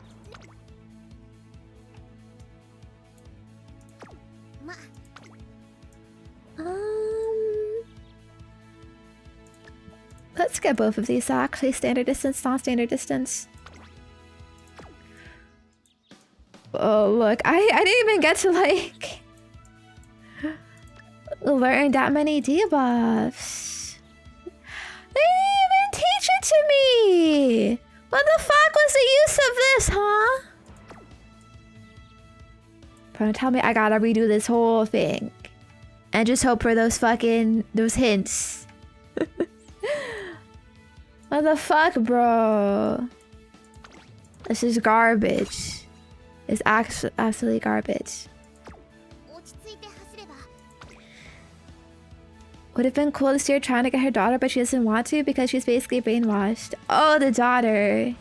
Oh, yeah, maybe. Yeah, I wouldn't be surprised. They're definitely grooming those kids. But also, like, even her, like, it's a hard decision to leave because at least, like, as a handmaiden, like, she has a somewhat, like, stable life and is, like, safe, right? Has fucking housing at least. But, like, she doesn't know what's going on in the outside world, right? She doesn't know, like, what's gonna happen to her, if she's gonna escape successfully, if she's gonna get caught and sent to the gulag anyways, you know? She doesn't even know what the fuck is going on in the world, you know? Like, or like, are we winning the war? Are we losing the war? I don't know, right? That's the other kind of fucking cliffhanger to all of this. But there is a little epilogue after this whole story. And in the epilogue is, the setting of it is some like conference room where this like professor or whatever is like, and that was the story, you know, like basically like he is like reading or like retelling the story of the book we just read as like a historical piece of text that they are analyzing and talking about in like the far future. And so from this we kind of learn that like, okay, I guess the issue was solved, quote unquote, like the whole world didn't turn to this. So we're kind of talking about how like ridiculous the story is. Like this war was like very significant in the earth or something about like a Eden Galatian war, like something like that. I think they say that like the US ultimately like lost it, but it was a big like cultural turning point or something. But like they went back a little bit to the old ways, but like there was a little bit of like damage from all the stuff that happened. But still, no one knows what happens to her because the record she left, like she has no name, no further info, right? So like they couldn't track her down or whatever. They only found these like scraps of like you know, info that she left. Oh my god, bro, she did some shit there. What the fuck? Nice nature, more like chungish nature. But yeah, basically it's an open-ended ending. It's like I don't really know how I feel about that, but I guess the point isn't really about like what happens to our protagonist, right? The point is, I guess, all the social commentary that comes with this whole situation in the first place, right? It's just a, I guess, a tale of like someone who like possibly escaped, you know, this like nameless person who like went through all of this, and you know, that is the point. The point isn't really like, you know, the lore of like what happened before, what happened after, you know, but did she survive or, you know, whatnot, and you know, but yeah, it's the whole story honestly feels like it's so dystopian, obviously, right? And you think like, oh, that definitely like would never happen to us, right? Like it sounds so inhumane, right? But it did happen to them. And well, actually, I don't know. Honestly, trying to think, what is it trying to say? There's certainly parts of it that could happen, you know. I think the whole fucking handmaiden sex ritual is like a bit unrealistic. But like there definitely are like some groups who would like agree, possibly with like the points being expressed here, or at least some of it, you know, like the whole like doing away with science and whatnot, only natural like birth and whatnot, like all that stuff. But yeah, it's definitely a plausible scenario, not impossible, which makes it kind of stand out in dystopian fiction, I guess, you know. Whereas other stories would be like, this would never happen, you know, it's fucking apocalypse or whatever, monsters and stuff like that, you know. Here, like, the monsters is like society. Yeah. It is a bit stupid, but I think it's based like, I don't know. It's based on something, but it was probably meant as like the writer who wrote this, because I think this came out like 80s, 90s, maybe just like a worry about, you know, the government and where society is heading and whatnot. But I think we've kind of like bounced back culturally. We're like, we're not, you know, we don't really care too much about that whole thing. Yeah, we got first that time.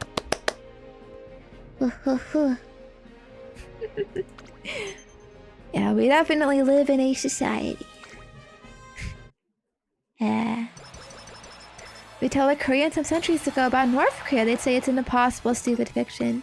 True. I mean, yeah, we already kind of living in a little aspects. Of course, like, we're lucky, like, our culture is a lot different, but, like, this whole shit, like, takes place in America. You know, so I guess showing it, like, is possible for anyone. Oh, man. It's garbage, bro.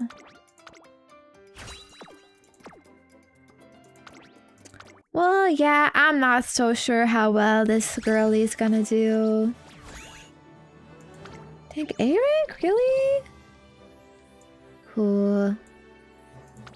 2-star spark. F.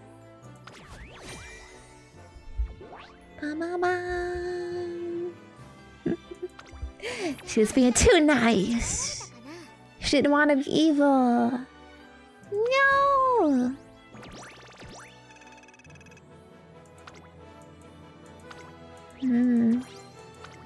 Should we just try again? We need to get those skill hints.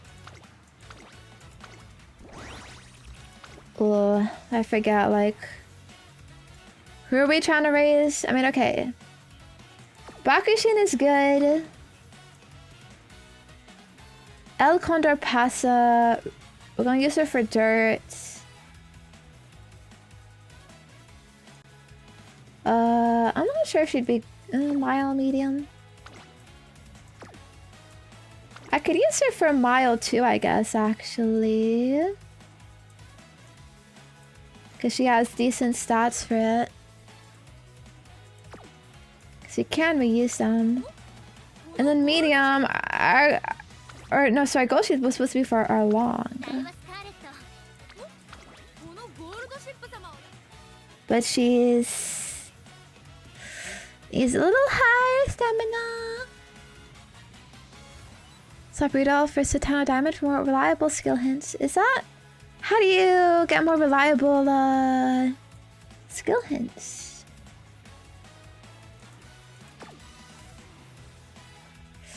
We could definitely use some improvements. I honestly only think Sakura Bakushin is like definite like good. Pasa could be better stamina. Nice nature could definitely be better for the main build.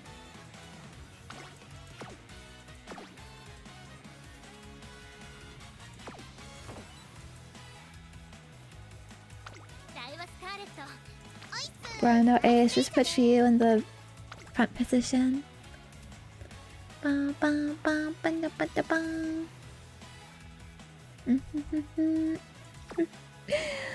Ooh, it got her level is too low.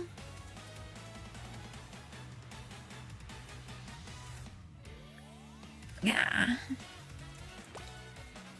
Wow. Nothing I can do about that. I can't even do fuck any more polls. Really?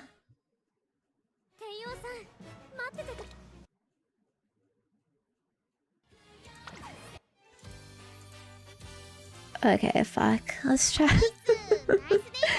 Let's try again. Oh no, but I can't use my gas. My daily Boros. Brought is over.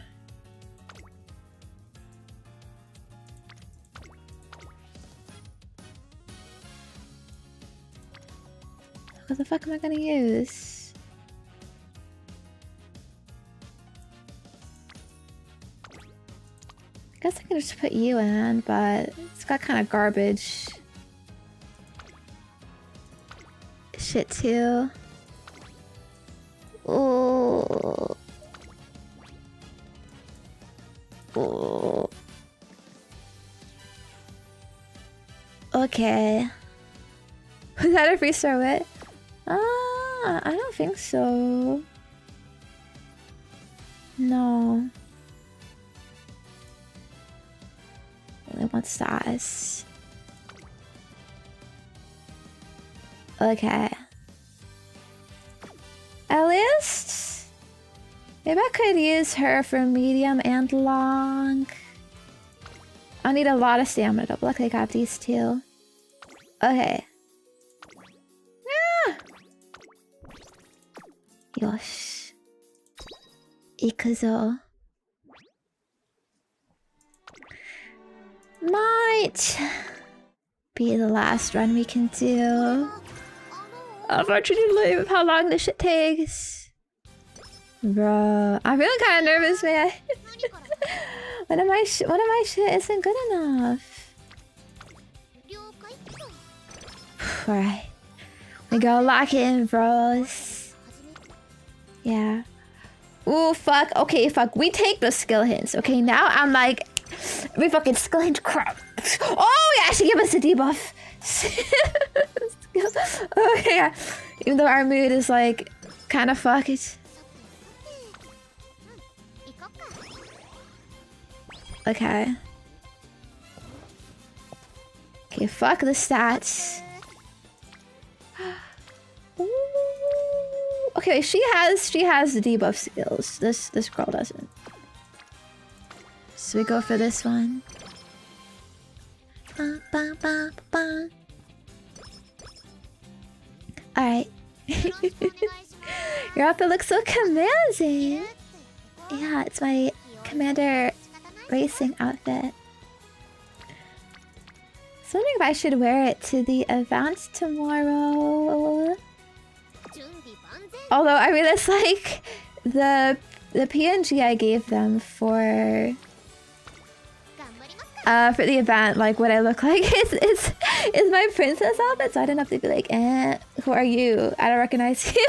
If I come in with my commander outfit. I don't know, I have like autism of like, it doesn't match. It doesn't match. The thumbnail or whatever is gonna have my other outfit, and this one is this outfit. Is it too confusing? Okay, let me see what this option does. What? Oh, okay, wait. Okay, that's how we get the lone wolf. But my mood. Aw, frick. But still, maybe I'll change my hair to my other hair. Oh fuck. The chakra. Do you do the chakra?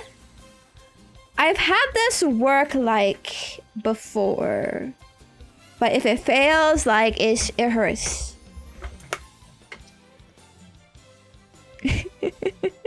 It's a big hurt.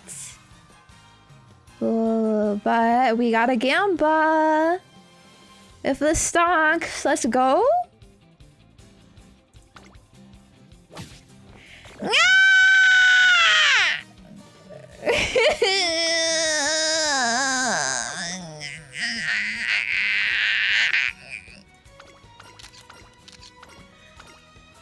Oh, it wasn't that bad. It's fine. We can cope.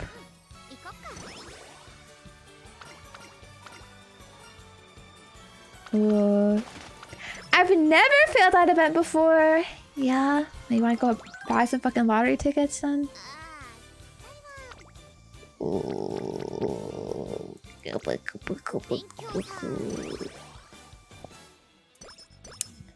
Quit reverse, I guess. Anyways. Wanna hear about another story I read?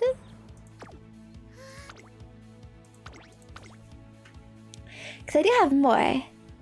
I just described The Handmaid's Tale. But yeah, that's why I'm also kind of curious, like, how the fuck does the show work? Stretching that out to multiple seasons. I don't know, it's a very, like... It's not that long of a book, which I think is, I guess, kind of a good thing, you know? Like, it has those ideas. It doesn't overstay its welcome. It just, like, boom, boom, boom, tells you slowly, subtly about all this lore, and then, like, yeah, it's over. Anyway, so, okay.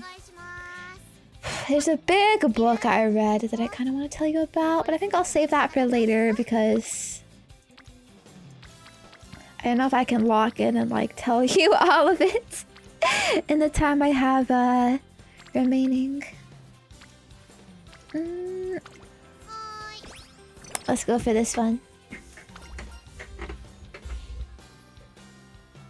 Bang, bang, bang. So I'll tell you about a short story I read instead. Which is pretty interesting. Thought-provoking, I guess. So it's called The Ones Who Walk Away from Omelas. Probably haven't heard of it, you know, kind of like a niche title, you know, yeah, because I'm just so cultured. I only read like very like epic, like cool stuff, and it's just so like intellectual, like you probably haven't heard of it. Ugh. Man, RNG.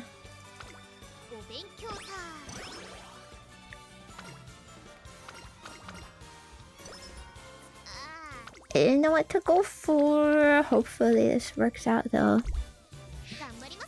Yeah, it's a short story. It's not really like a book or a whole thing or whatever. But this story is actually based on a, I guess, long-standing philosophical question that's been asked like many times and has appeared in literature, essays, debates, whatever, for a long time. Basically, what this story is about is there is this town, this city called Omelas. It's kind of a stupid name. The author says it's just like a name they made up in their head, like from reading road signs backwards or whatever. And this city is a perfect city. It's beautiful. It's, you know, utopian-esque. Everyone there is like happy. They're thriving. Like it's perfect in like every way you could possibly think of. Like it's not even like too like over the top of like, everyone is just like, haha, so happy, smiling all the time. Like, you know, it's more of like, you know, everyone is like fulfilled, doing what they want. Like just the town itself is thriving. I don't know how to explain. Five trading, and I don't have the king energy for it. Why does this always happen, huh? Always. The good shit pops up and you can't even fucking do it, man. I'll fuck this stupid ass fucking chungus of life. Bro, I wanna punch these stupid fucking horses. Useless. Oh, and now natural energy is nothing for me.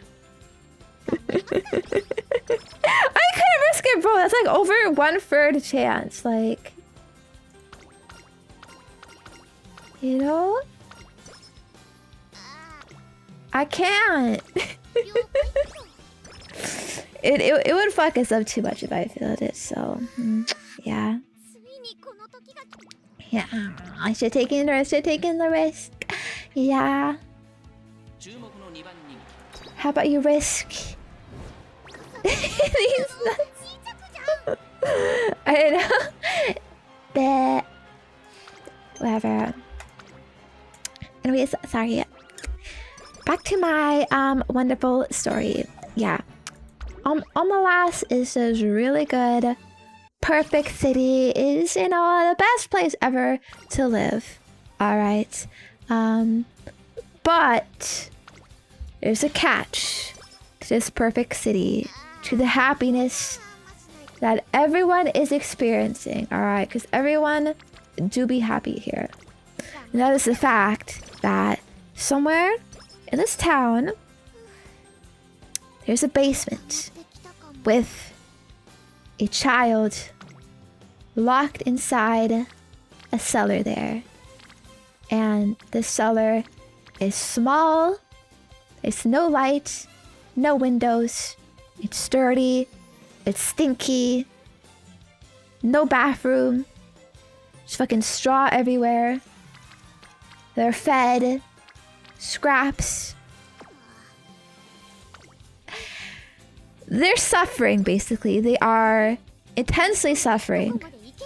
You know, abandoned. No one talks to them.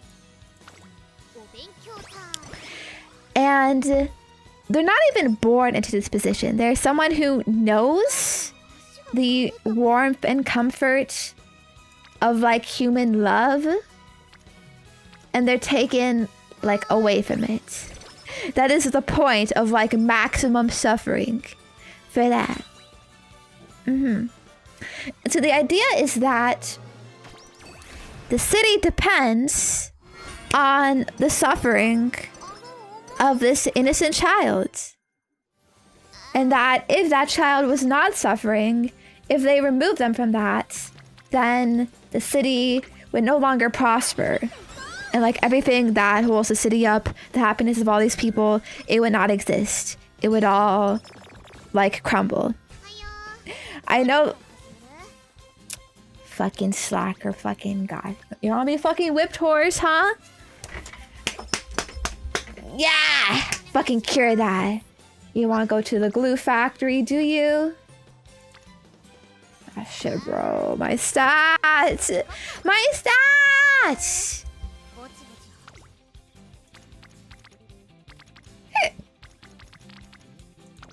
But yeah.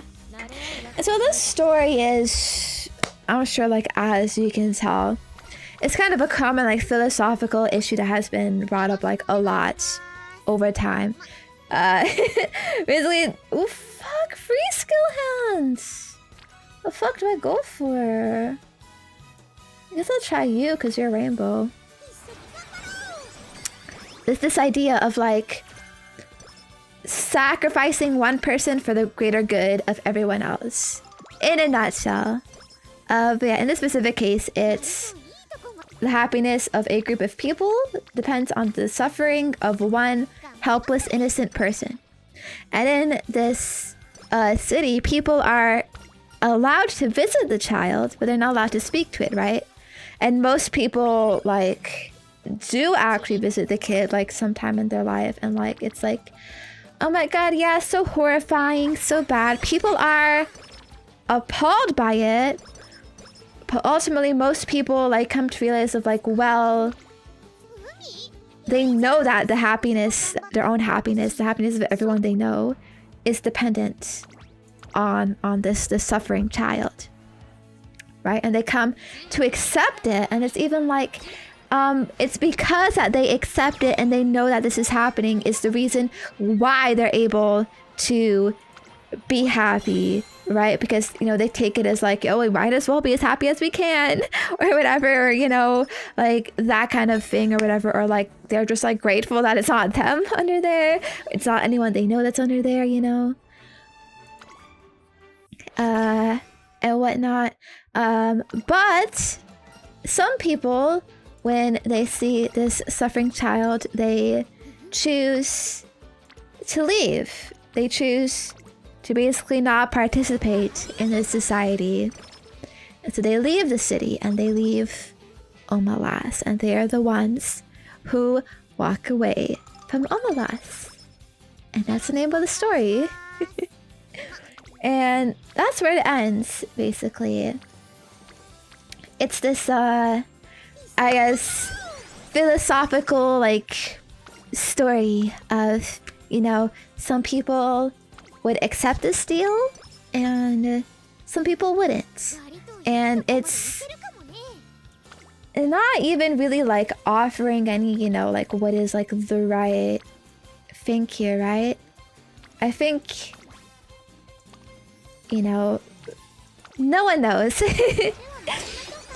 Right? It doesn't really present like one way or the other as being more right, being more correct or whatever. It's more like, yeah, just to get you thinking, you know. And it acts as like, you know, it's so mysterious, like what happens to these people who like walk away from the city, right? Like they don't want to like accept that suffering and whatnot. I guess they live in like a non-perfect city and whatnot, and have a bit more hardship.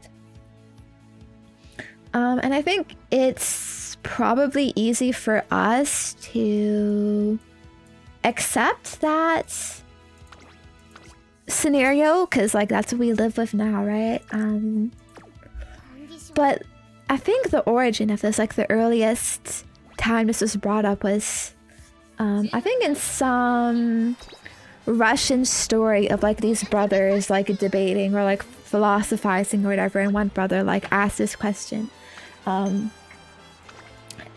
that basically in this like scenario of, you know, the happiness of everyone depends on this intense suffering of one innocent person, that we would probably like reject that and like not take that deal, right? Because like, you know, we're good people, right? We want to believe at least that we're good people and whatnot, right? Like we understand like what that would mean, but also because like we don't live in such a society. But the people who would live in that city that they would take the deal every time because that is their life. And so it's sort of like, but the human nature, you know, like, like who is like right or like wrong in that instance, right? Of like, could you really blame those people for taking that deal, right? Because, everyone else gets to be happy and whatnot. And, I don't know, it's like a bit fucked up, I guess, right? Wait, I did not race! My ass did not race!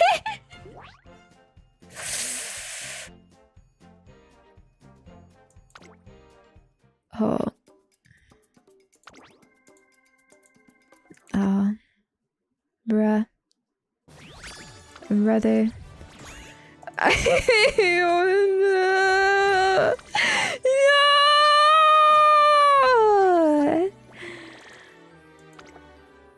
I cannot rewind.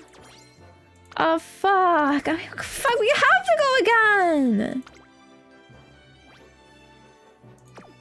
We have to.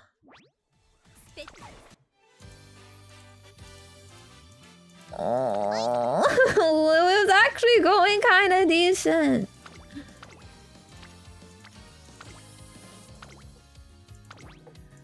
You're actually doing okay.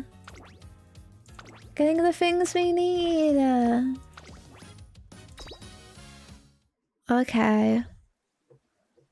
Well, this time. But yeah.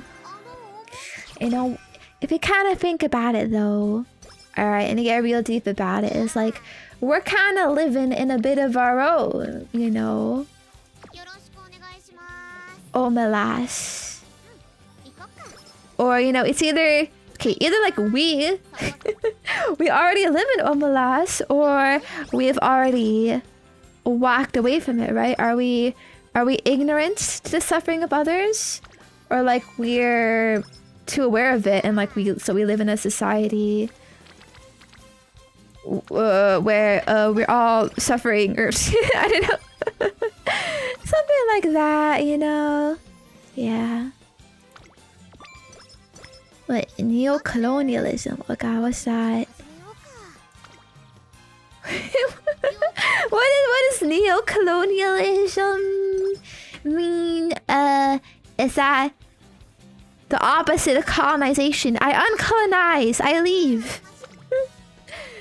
It's something, I don't know. Gosh. But yeah. Ooh. We gotta recover. Okay. Can we go fast? Can we go fast? I'm really hungry. Oh.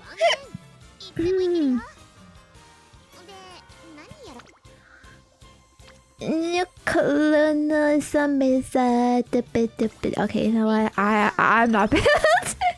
I understand some of these side concept things like it's society and government. Government bad. Government evil. That's all we need to know, baby. Yeah. Same thing with the Handmaid's Tale. It all leads to that. Government bad. And you know what? The third story I have to tell you is also about how government bad. Okay, but first, wait. I'm gonna... Yeah! I'm gonna have some racist pieces. They're actually like kind of filling because they're like a peanut butter in it, right? Hey, wait, I dropped one. I don't know. Oh, I found it. Oh yeah, it's not so topical, huh? Government bad, fucking UK moment. America moment. Collective shout moment. Oh man. I really hope they don't come after my channel in some way. I can recognize how it might be a bit like, you know, not appropriate. Your channel is freaking encouraging the sexual violence against minors. Yeah, fuck you. Yeah. I feel like I rant about that a bit actually. I think it's so stupid.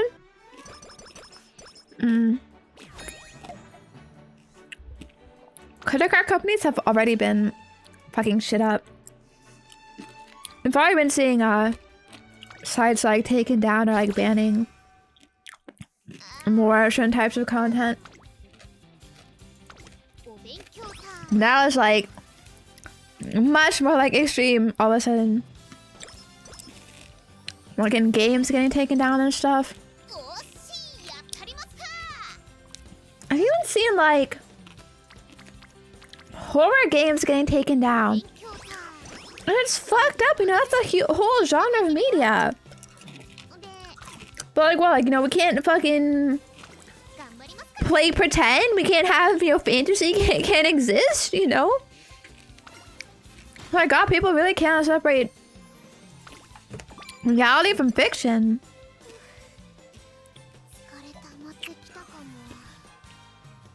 But it's pretty fucked up.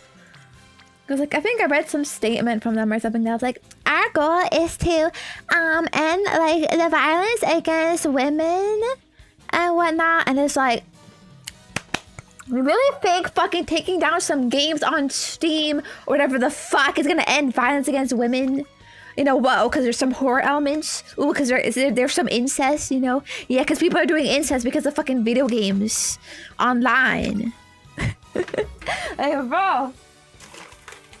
It's the same shit how, like, whenever the 90s, 2000s, all those, like, scare games, like fucking Call of Duty, like, gun games, or like, oh, it causes violence or whatever. But at least then it didn't really, like, amount to anything. Not like, bro, really? Like, it's a fucking adpocalypse. You know, fucking emailing advertisers, credit card companies, yeah, this is bad. And whatnot. I'm like, what? I guess they look bad if they don't listen, but like, oh man. You should learn to fucking ignore people sometimes. Or say no. You know? I was like, I made a tweet about this, okay, but it's like, okay, well, like, you can't do like taboo, illegal things in like any kind of media. Like, oh, I guess we better take down any depiction of like robbery or like killing or, cause that's, you know, bad. Hoo hoo hoo. Wagging fucking fingers. Like, yeah. Honestly, like, what is the point of protecting fictional women? They're fucking fictional. Bruh. Like, honestly, a lot of this fiction is, like, used to explore, like, cope with real life things, you know? Like, for example, the game mouthwashing. I heard that was taken down somewhere. And I'm guessing it's because, I should imply like one of the women in that story was like raped. Oh god. We win these. Bruh. Fucking Chungus life. It's implied like she was raped and like she got pregnant with like her raper's kid or whatever. But then I think she dies or something and... Oh yeah. Alright, Flashing is taken off the store because it was just a link. Oh! Okay. Okay, so it's unrelated. Alright. I might have fallen to misinformation on Twitter. God damn it. God damn it! Fuck you, Dexerto! What? Okay. Okay, so what was taken down then? I heard something about horror games. Oh god. Me when I fall to misinformation on the internet.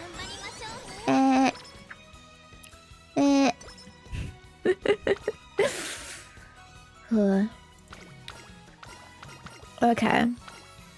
But regardless, my point being that the idea is still like to protect these fictional victims. Whatever. But the thing is, like, the suffering of these fictional women, like, can be used to explore ideas of, like, maybe, like, how you heal from it, or whatever. Or, like, maybe the creators themselves went through it, and it's a way to, like, cope with the experience. You know what I mean? Or to raise awareness for such issues. Or even if not, like, if it's a completely, like, fucking played straight, you know, positive, like, yeah, we going into this incest shit, or whatever. It's like, at least it's, you know, fictional. Like, what, you would prefer people to go out and do that? I don't think someone reading that is gonna be like, yes, this will inspire me to actually go fucking, assault my real life sister or something, you know? Like, no, I mean, everyone knows there's, like, different things, and it's sort of like, you know, where does it end then? 'Cause I kind of brought this up in a tweet that, a lot of women are fans of, dark fantasy novels, right? And in these dark fantasy novels, a lot of, you know, immoral stuff happens, kidnapping, rape, bestiality, mob connections, I don't know, shit like that. All kinds of assault, right? But women love those books, you know, these fucking, spicy books, I think that's what they call them on TikTok. And I feel like this group of people fucking collective chat, like, oh yeah, we're like, no, like, care so much about women's rights. Like, those are the same people who also would read these spicy books. You know what I mean? And so what? All of those fantasies are okay, but the other fantasies that aren't aimed towards women aren't okay. You know? I don't know. It's just like, it's fucked up, you know? It's like, you can't control people's ideas. You know what I mean? It's not like a real crime. Like, I don't understand the fucking... You know, it was like fucking 1984. You know, fucking thought control and shit, you know? Why the fuck is fake crime being judged the same as real crime? But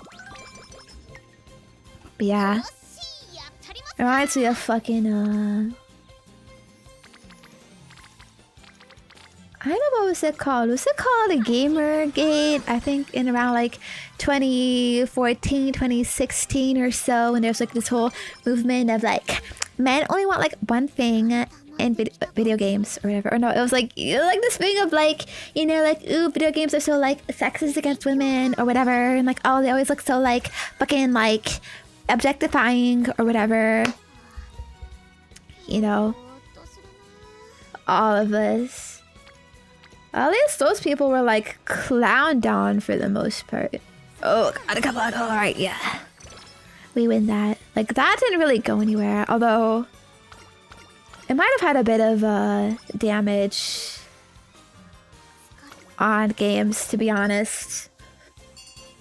Cause now we all know, you know, the current like meme of like all women in video games now are like ugly. Or like, we can't make them attractive because it's too triggering.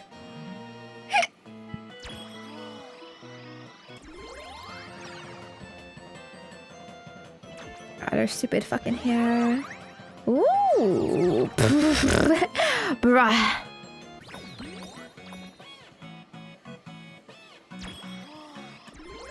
And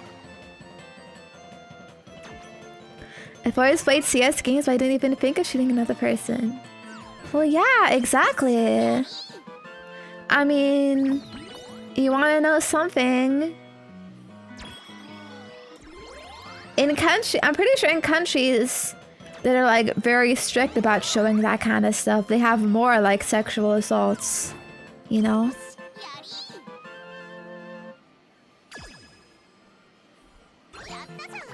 Because like people are so fucking bricked up or penned up, or like, you know, whatever the fuck. They fucking take it out. Oh jeez. Fucking skill hint on guts. Bruh. So garbage. But am I supposed to go for it, huh? You got some fucking red skills. Oh, fine. I guess I gotta. I gotta accept them all now. Oh, bro, he ain't even for the good skill I wanted.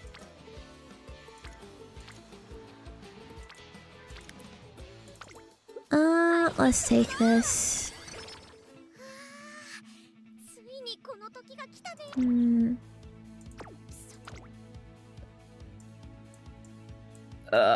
Bro, I ain't even got on the red skills. I feel like I got the red skill hits on characters I don't want to use them on.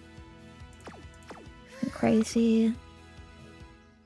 Alright, I don't know. Let's just take this one to help you out, girl.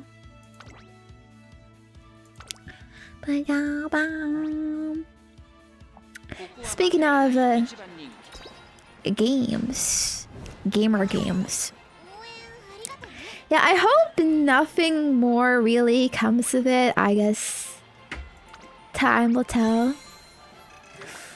So far, at least, I don't personally know anything that was like taken down, like too affected.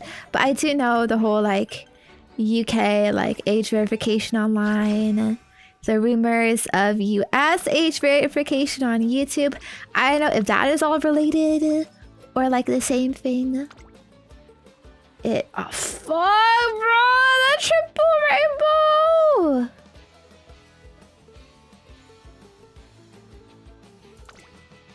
Oh, we win these! Let's go! Yeah! Is it?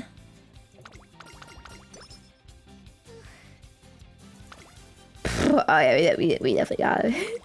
I got resto now. Yeah. It's happening in Europe, like all over Europe? Is it just like age verification?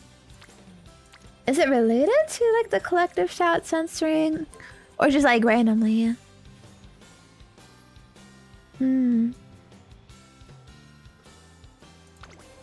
Damn, they're all jumping on it because the UK approved it. That's crazy.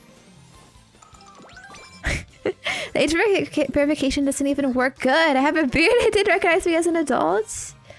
Bruh. Isn't there like some way to like confirm that? What? Yeah, send them your ID. Because then that makes me think of like, if that ever happened here, I don't think it'd work for my face. It would definitely say, I'm a fucking kid. Ooh. Guessing Norway is free from it since they aren't in the EU. Norway isn't in the EU, really. I didn't know that. But isn't the UK also not in the EU? They fucking got kicked out. And what, now the EU is fucking following them, though? It's like, geez, fucking tsunderes. You don't like when it's convenient to you, but all of a sudden, ooh, we got followed the UK. Bruh. It's messed up. Oh, wait. Oh, wait, you voted out. Oh, yeah. How you feeling about that decision? I forget, why the fuck did the UK leave? Maybe they're the Baka Tsunderes. So I guess the EU likes the UK. They want the UK back, maybe. Maybe this is part of their strategy. I don't know. But yeah. At least VPN should hopefully work, yeah. But honestly, like, if they're fucking software and shit and like... I think they're putting out some kind of like blockers for that, right? Like it's not officially like illegal or anything, but they'll make it hard at least for VPNs to work. Yeah. Yeah, I don't know. Like, is it gonna make any difference? I think in China they already have some kind of like age verification. Like basically, the fucking government knows everything you do online. I think in China they have all these laws. You know, minors like they can't stay up too late on the internet, only a certain amount of hours per day. You know, all of that stuff. To try to protect minors, and so for that they have to track like everybody's identity to make sure you're not a minor, which I do think is a bit fucked up, but maybe like regulating the internet is kind of a good thing, because we know there's a lot of things kids shouldn't be doing and looking at and shouldn't have access to. You know, we definitely don't want to be talking to them. But I'm not sure, like, is that, you know, the best way to deal with it?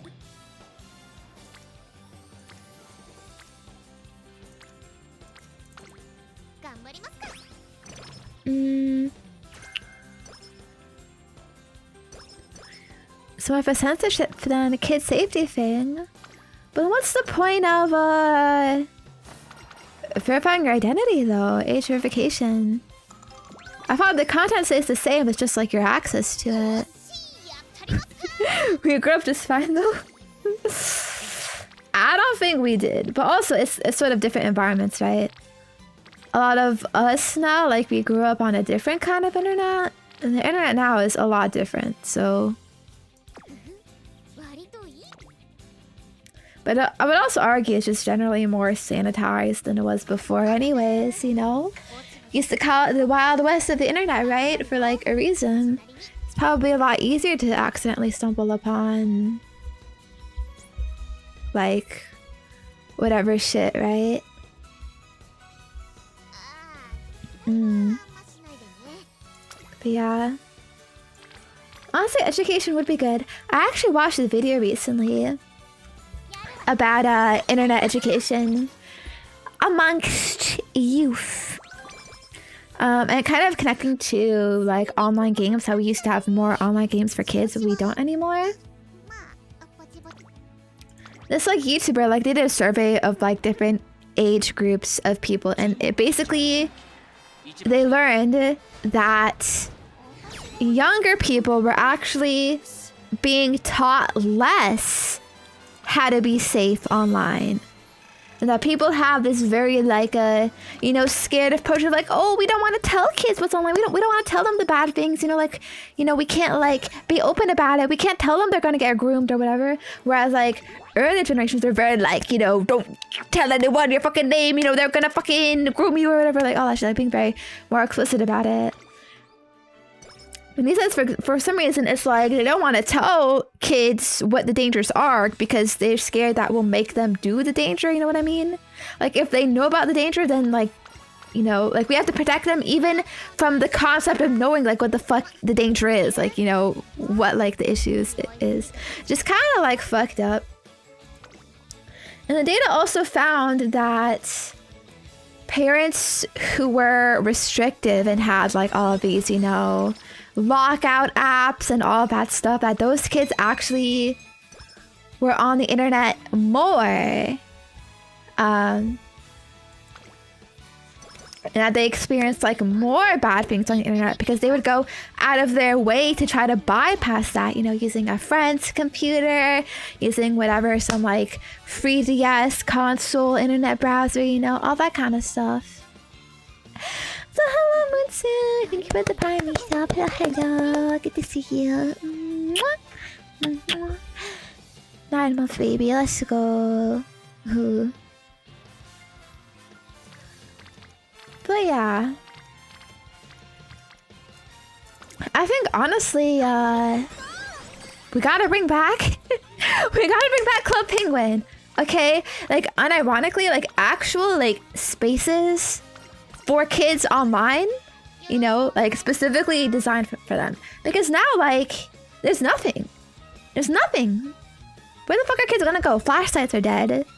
Fucking Fortnite, but that's filled with like adults and whatever, and like, you know, adult references and culture and whatnot, and like it's still like a bit of an adult game, you know, right? Fucking Twitter, whatever, like all the social medias, like we know are bad for kids, but there's no like kid alternative. And the thing is, no one wants to make a kid alternative because it wouldn't make fucking money. The reason Club Penguin was shut down was ultimately a monetary issue. And the thing is, anything made for kids, like just, it inherently, it cannot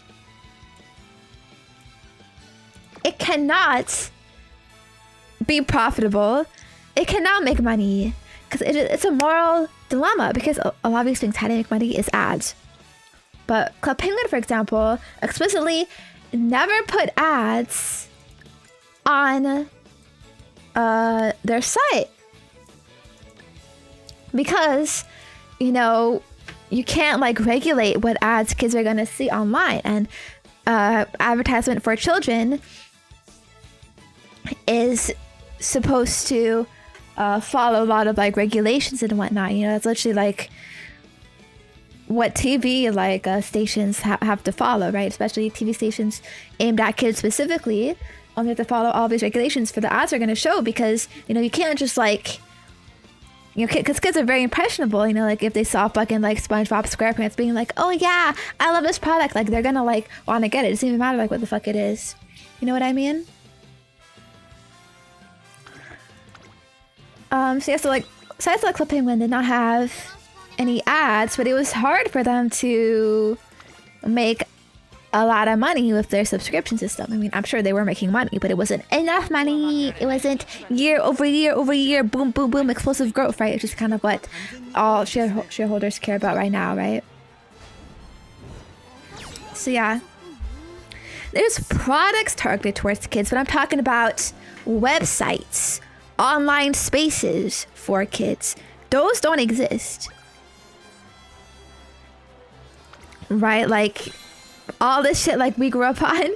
I don't know, Club Penguin, fucking Toontown Online, I don't know. I'm sure like there was one you played, right? They're gone. And there's been no replacements. Roblox? I mean, bro, you can't fucking Roblox. I mean, honestly, probably Roblox is like kind of alright. I think they have some kind of like censoring in there and whatnot, but we know shit goes down on Roblox, alright?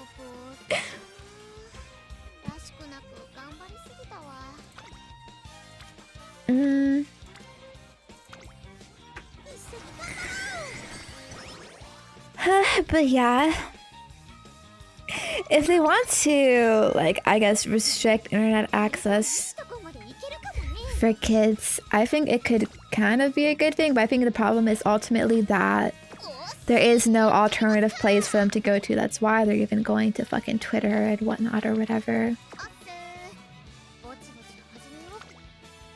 I don't know, I guess you could call it like a bit inevitable, I guess. Like, would the internet just keep going and going forever and forever with like no restrictions, no regulations? Probably not.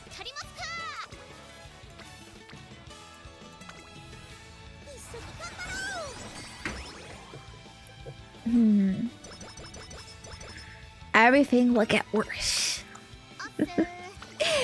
And you'll be happy with it. Frick, man.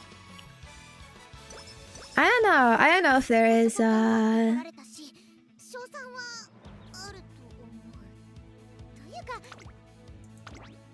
if there's any solution. Roblox and Discord are more dangerous than the stuff that UK tries to age verify.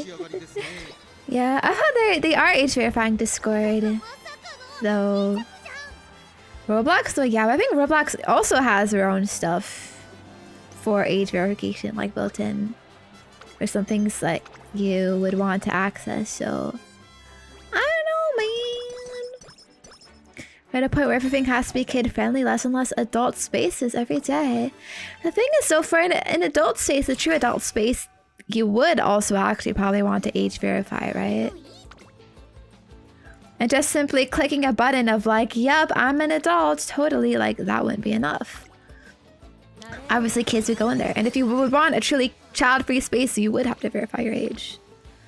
It's kind of like, I don't know, you know, like, what do we want? You know, what side do we want here? But I think that also is, again, because there is no spaces for children, so then every space has to be for children. You know what I mean? It's kind of messed up. But honestly, even YouTube. Bro, YouTube, you have YouTube Kids. Like, what happened to the fucking YouTube Kids app? Why'd I have to touch normal YouTube? You know what I mean? It's messed up. You know, trying to fucking have their cake and eat it too.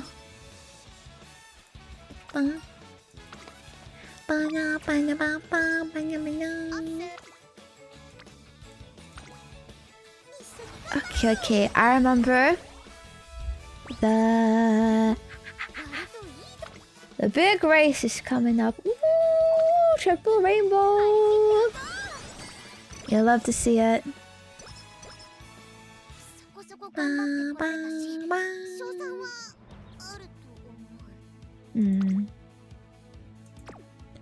We truly live in a society.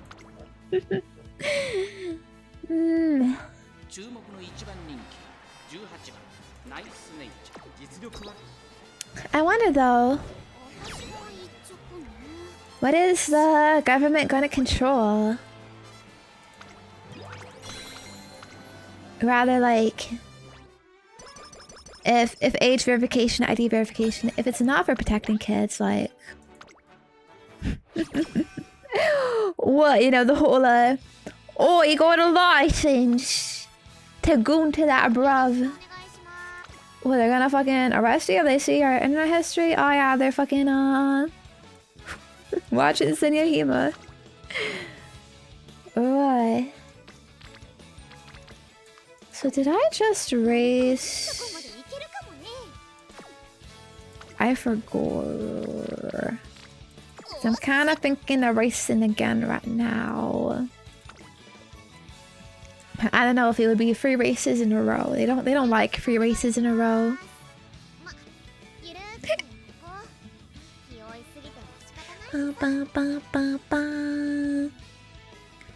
Protests getting locked behind ID verification. They're censoring them, but then like if you do ID if you do verify your ID, can you not see that? Or like what? Isn't it just making it a bit more difficult to see? That is though, I guess, a bit annoying. I know in Canada they wanted to do this whole like fucking digital act of where the Canadian government could control the algorithm of online websites to show more quote-unquote Canadian media. It's kind of similar to there's this law in Canada actually with TV stations and radio stations and whatnot that X% of your content shown has to be Canadian. Alright? Like you can't just have a network and it's all American shows. You have to have some like Canadian shit. And that is why there's so many Canadian cartoons that exist. So many Canadian TV shows and movies and whatnot. Because they get like government tax credits for that. And they fucking need that shit to even like air anything on TV. Right? And so they want to do a similar thing with the internet. You know, because they're like, ooh, our culture. Or whatever. in my culture. Yeah, I'm so scared about fucking being overtaken by American culture and whatnot. So they wanted to control the algorithm too. But you know, you kind of realize that means like, yeah, it has to show Canadian things in the algorithm, but they can also just kind of make it like their own things. You know what I mean? So it's also sort of a method to sort of like control what people see, push their own narratives and their own content onto people. Okay, this is my third race. We're not happy about it. Ooh, never mind. We got Bristol. Big stonks. Do you know about the US version of TikTok going live next year? No, that's the thing.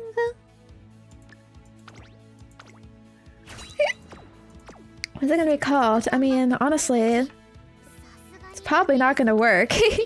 People don't like to move platforms. I know they tried to ban TikTok in the US, but that didn't work.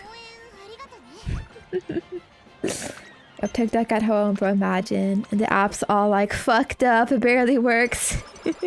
Nobody using it. Oh man. I guess I really don't like some Chinese company having so much power, huh? Much rather the US controls you or China. I don't know, it's kind of fucked either way. Once that goes live, the one we have now will stop working. Nah. I mean, I was gonna say nothing ever happens. But something did happen. With all of this, stuff. At least I don't have to deal with it for now. I mean, I'm pretty ignorant of what happens in Canada, to be honest, but I know, like, I know it's all fine. I don't have any messages popping up for me. Ooh. Damn, we're a legend. Okay, but is this legend status gonna help if we don't even got the fucking skills to learn for it? Bro. I think... You know, I'll take the Chinese instead of America. You know why? Because China's more accepting towards people like me. You know what I mean? America is way more puritanical and, you know, conservative and whatnot, I think.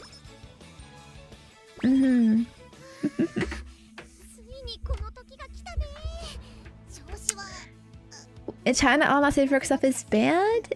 Nah. But what about their Gunnar Gacha games? All made in all made in China. Okay.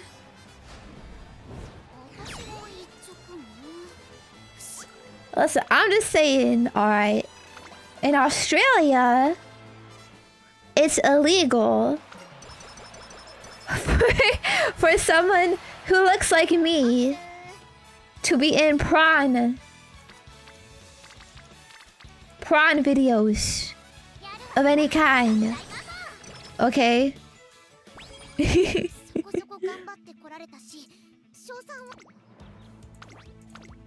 So I won't be surprised if the UK, the US, they do anything similar to that.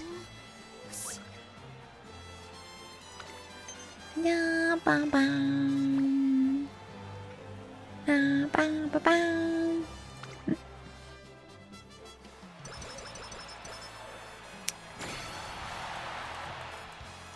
Cool. You might think the US is better, but it's just a different how, man. Maybe, I don't know. Also, man, I think we were Chungus fucked over here too. Look, I didn't get any debuffs. I didn't get any fucking skill hints. The fuck is this? Man.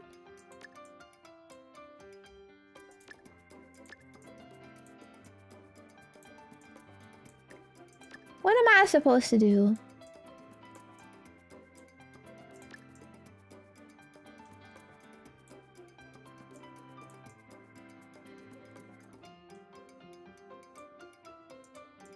Oh.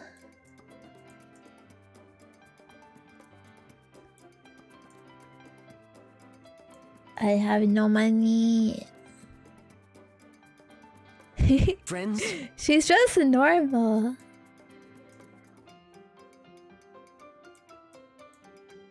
Too nice, huh?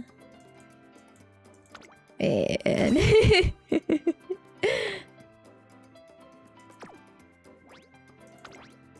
Man,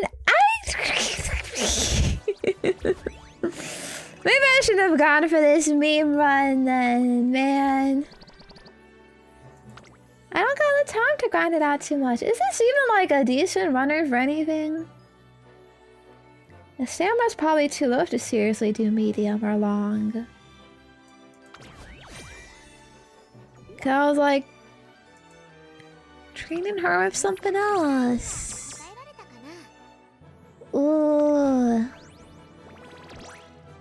Should run her as evil nature. I've been trying to, but she doesn't want to fucking learn the evil skills.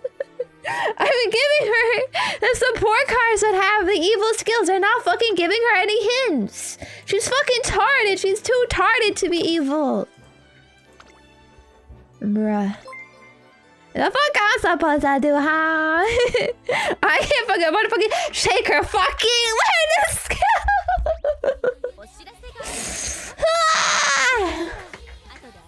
Man. Oh, thank you, Silly Zane, for the super chat. Hello, hello. Oh my god, thank you so much. That's so kind and generous. Alright. What the fuck do I do, penguins? Okay. Our sprint. Okay, our sprint is good. Locked in. Our dirt. This is our dirt. Fuck it. Our long. Gold chip. You think she doesn't have enough stamina for long? Maybe she could do medium.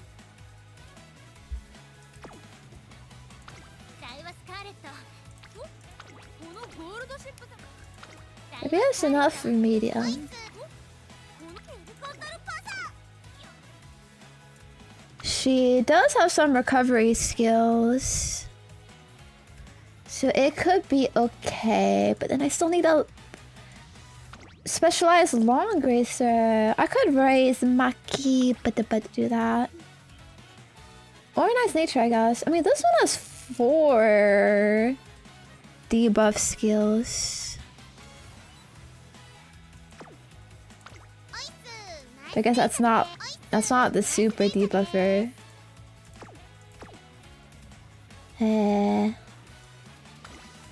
Mile. I might also reuse El Condor Pasa. I had to bring multiples of the same horse for different race types. Yes. What do you mean multiple? Just the same horse. You can reuse the horse. Yes. In different races. Ooh.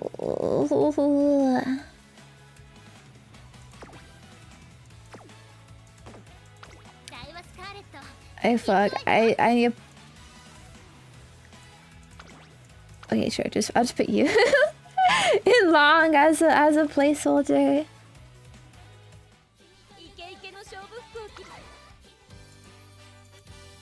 Okay, what's a good long course?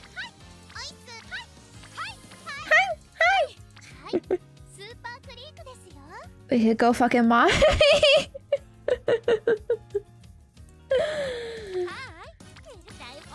Yeah. We can make a super mommy create. Honestly, bro, fuck it. Maybe for the memes, you know, for the memes, we could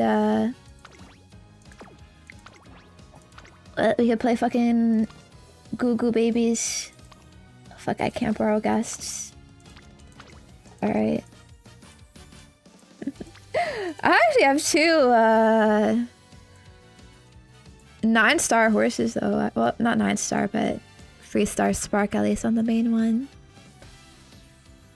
Dun, dun, dun, dun.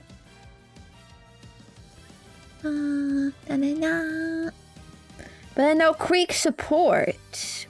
You know, different support. She does like, you know, we're at least getting corner recovery. Does she have her own swinging maestro super Krieg actually? Oh no, she doesn't. Okay, fuck then. Maybe not actually. Maybe that's too Mimi.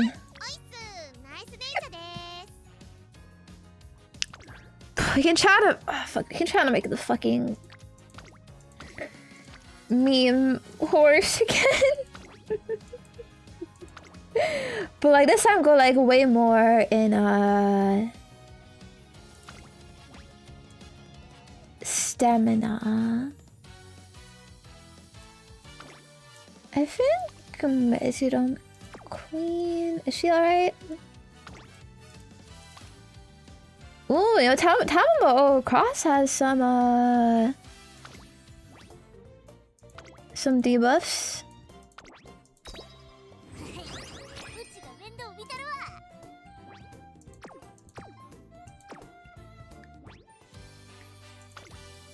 Yeah. Because this one is for long. We're gonna go like mega stamina. Go with this setup. Will rice be better? I don't know if I have rice. I don't. Oh my god, I'm not even getting fucking skill point procs anyways. But I don't know, it should be okay. Wait. I'm probably gonna do this off screen though on my own. I'm gonna see because it's late! How the fuck is 11:40? How? How? Yeah, I gotta go penguins. I gotta wind down for the day, getting a bit iffy, but I'll try to do this before I go to sleep. And well, you'll see me tomorrow on Yayagiri's channel for the Mirakinan tournament race event. Alright, I'm gonna put in these horses. You might see this one in there if it ends up being good. And I'll figure something out regardless. I think I got semi-decent ones for all categories anyway. It may or may not turn out good though. Depends on my luck, I guess, in this run, I guess. But yeah, let's go.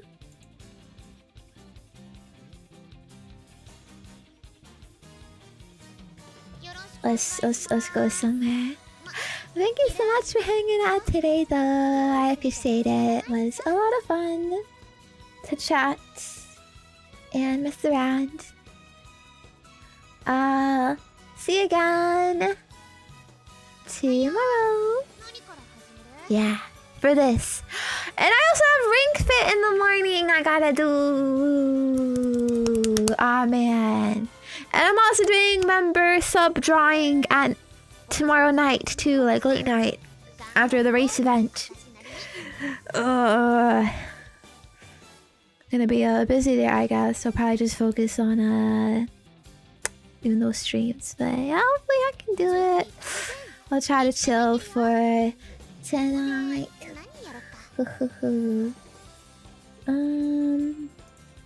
Okay, let me see actually. Could I... Could I rate anyone taking place? What? I can't. Ooh, Yai is actually live right now, so let's rate her. Yeah. Thank you so much for hanging out today. I hope you have fun. Did I already say that? I know actually. Yeah, we alright.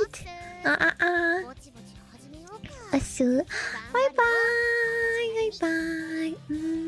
Thank you. Have a good rest of your night, alright? Thanks for putting up with my silly haunch game. Yay! Love you. Bye bye. Bye bye bye bye. I'm gonna grab a big snack after this. For sure. Here's my Discord. Here are my socials. Here is my website. Here is my Patreon. If you want more of me, lots of stuff, content updates there for you to check out. And that's gonna be it. That's gonna be it for me today. Hope I get to see you tomorrow. It's gonna be fun. I'm a little nervous. I don't know what I'm gonna say. What I'm gonna do. But we're gonna do it. We're gonna crush them. Yeah, first place every category. For real. Yeah, alright. Bye bye. See you. Good night.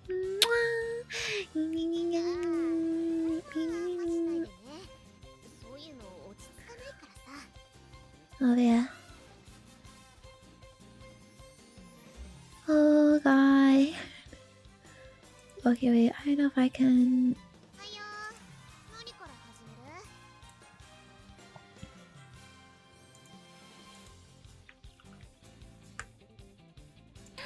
Hi, Zenya.